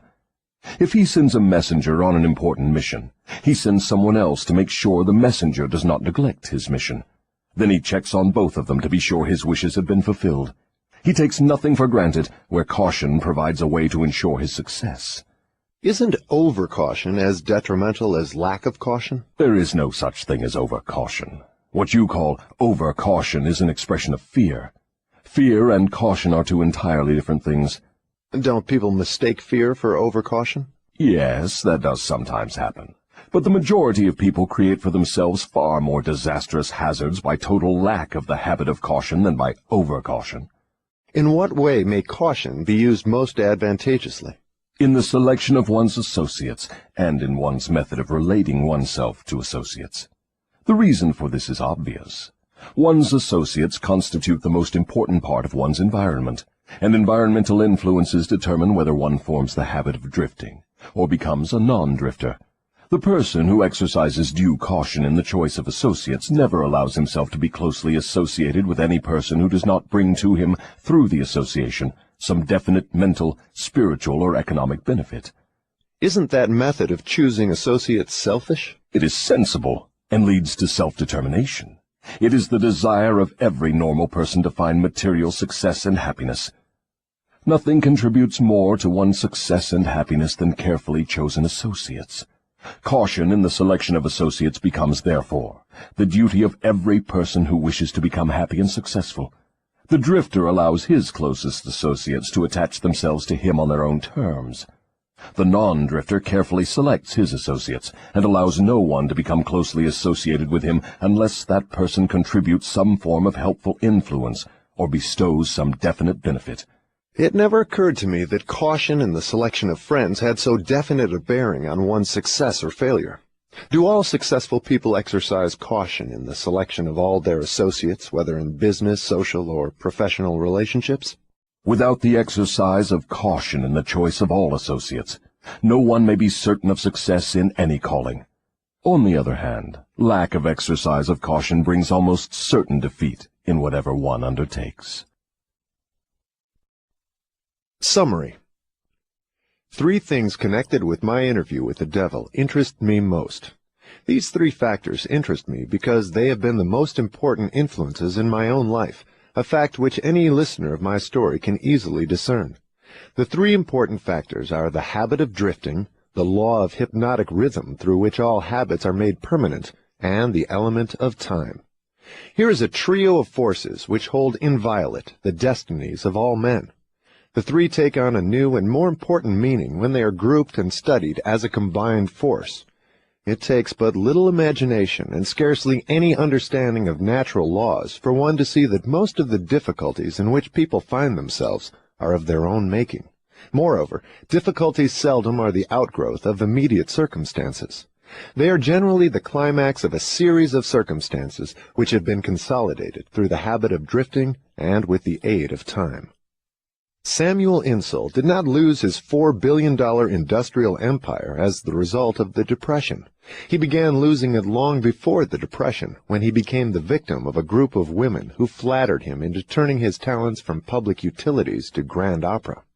If ever a man in a high position in the financial world went down because of the power of drifting, hypnotic rhythm, and time, that man was Samuel Insull. I am writing from accurate knowledge of Mr. Insull and the cause of his troubles dating from the time that I served with him during the World War to the time of his ill-advised attempt to run away from himself. Henry Ford went through the same depression that swept Mr. Insull under, but Ford came out on top without a scratch. Do you want to know the reason? I'll tell you.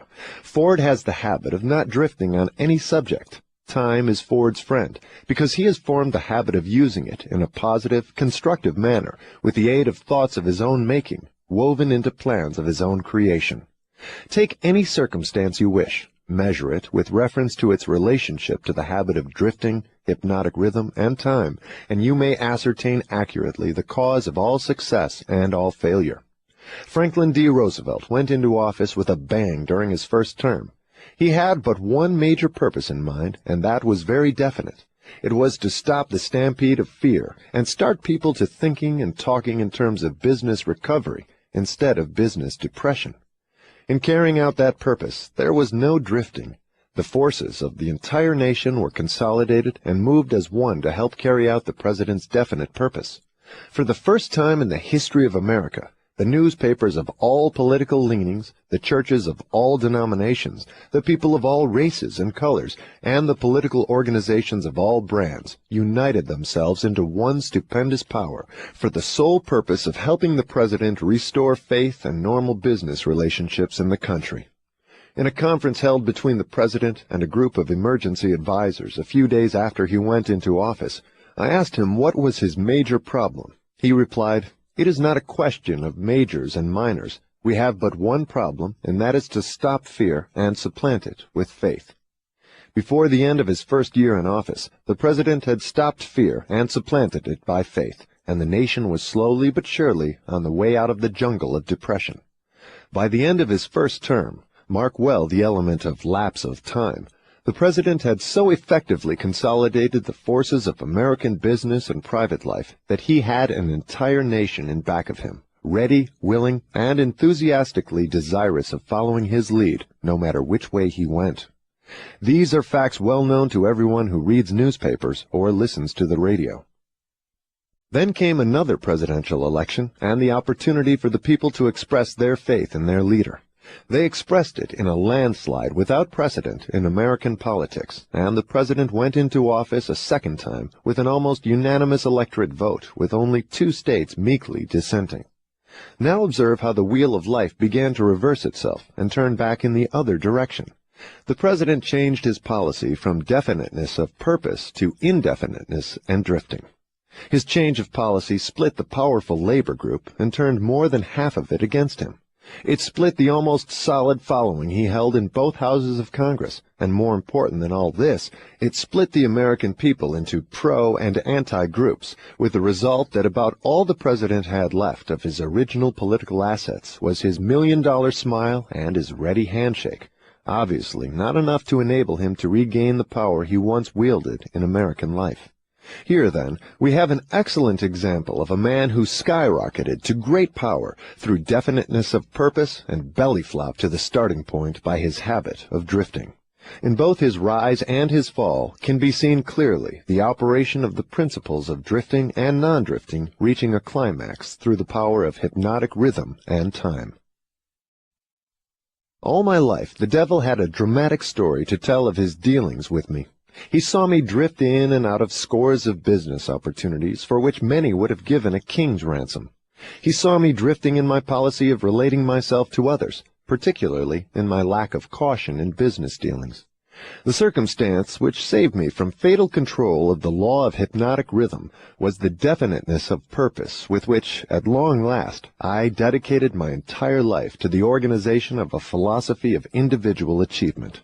I drifted at one time or another on all my minor whims and endeavors, but my drifting was offset by my major purpose, which was sufficient to restore my courage and start me once more in the quest of knowledge every time I was defeated in connection with my minor aims. I learned something of the hazardous nature of the habit of drifting while engaged in analyzing more than 25,000 people in connection with the organization of the law of success. These analyses showed that only 2 out of every 100 have a definite major aim in life. The other 98 were caught by the habit of drifting. It seems more than a coincidence that my analyses clearly corroborated the devil's claim that he controls 98 out of every 100 people because of their habit of drifting. Looking back over my own career, I can see clearly that I could have avoided the majority of the temporary defeats with which I met if I had been definitely following a plan for the attainment of my major purpose in life. From my experience in having analyzed the problems of more than 5,000 families, I know definitely that the majority of married people who get out of harmony with each other do so because of the accumulation of a great number of little circumstances in their married relationship, which could have been cleared up and disposed of as they arose if there had been a definite policy to do so. They do not live their married life with definiteness of purpose.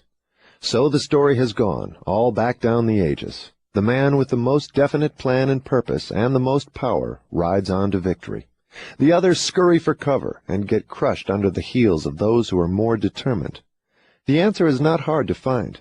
There is no use looking toward high heaven for it. For my part, I would prefer to seek the answer from the devil, for he would tell me quickly enough that victory goes to the people who know what they want and are determined to have it. They have mastered the habit of drifting. They have definite policies, definite plans, and definite objectives. Their opposition, which may outnumber them very greatly, has no chance against them, because the opposition has no plan, no purpose, no policy, except that of drifting along, hoping that something may turn up to help them.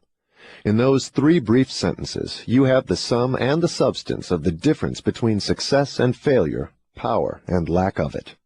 We come now near to the end of our visit through this book. If we were to try to state in one brief sentence the most important part of that which I have tried to convey through the book, it would be something like this. One's dominating desires can be crystallized into their physical equivalents through definiteness of purpose backed by definiteness of plans, with the aid of nature's law of hypnotic rhythm and time. There you have the positive phase of the philosophy of individual achievement I've tried to describe through this book, brought down to an irreducible minimum of brevity and simplicity. If you expand the philosophy for the purpose of adapting it to the circumstances of life, you find that it is as broad as life itself, that it covers all human relationships, all human thoughts, aims, and desires. So here we are, at the end of the strangest of all the thousands of interviews I have had with the great and the near great, over a period of 50 years of labor in my search for the truths of life that lead to happiness and economic security. How strange indeed that after having had active cooperation from men such as Carnegie, Edison, and Ford, I should have been compelled, finally, to go to the devil for a working knowledge of the greatest of all the principles uncovered in my quest for truth. How strange that I was forced to experience poverty and failure and adversity in 100 forms before being given the privilege of understanding and using a law of nature which softens the thrust of these wicked weapons or wipes them out altogether. But the strangest of all this dramatic experience which life has provided me is the simplicity of the law through which, if I had understood it, I could have transmuted my desires into substantial form without having to undergo so many years of hardship and misery. I find now, at the end of my interview with the devil, that I had been carrying in my own pockets the matches with which the fires of adversity were being touched off. And I find, too, that the water with which those fires were finally extinguished was at my command in great abundance. I searched for the philosopher's lodestone with which failure may be converted into success, only to learn that both success and failure are the results of day-to-day evolutionary forces, through which dominating thoughts are pieced together bit by bit and woven into the things we want or the things we do not want, according to the nature of those thoughts. How unfortunate that I did not understand this truth from the time that I reached the age of reason, for if I had understood it then, I might have been able to go around some of the hurdles I've been forced to jump as I walked through the valley of the shadow of life. The story of my interview with the devil is now in your hands. The benefits you will receive from it will be in exact proportion to the thought it inspires in you. To benefit from listening to the interview, you need not agree with every portion of it. You have only to think and to reach your own conclusions concerning every part of it. How reasonable that is. You are the judge and the jury and the attorney for both the prosecution and the defense. If you do not win your case, the loss and the cause thereof will be yours.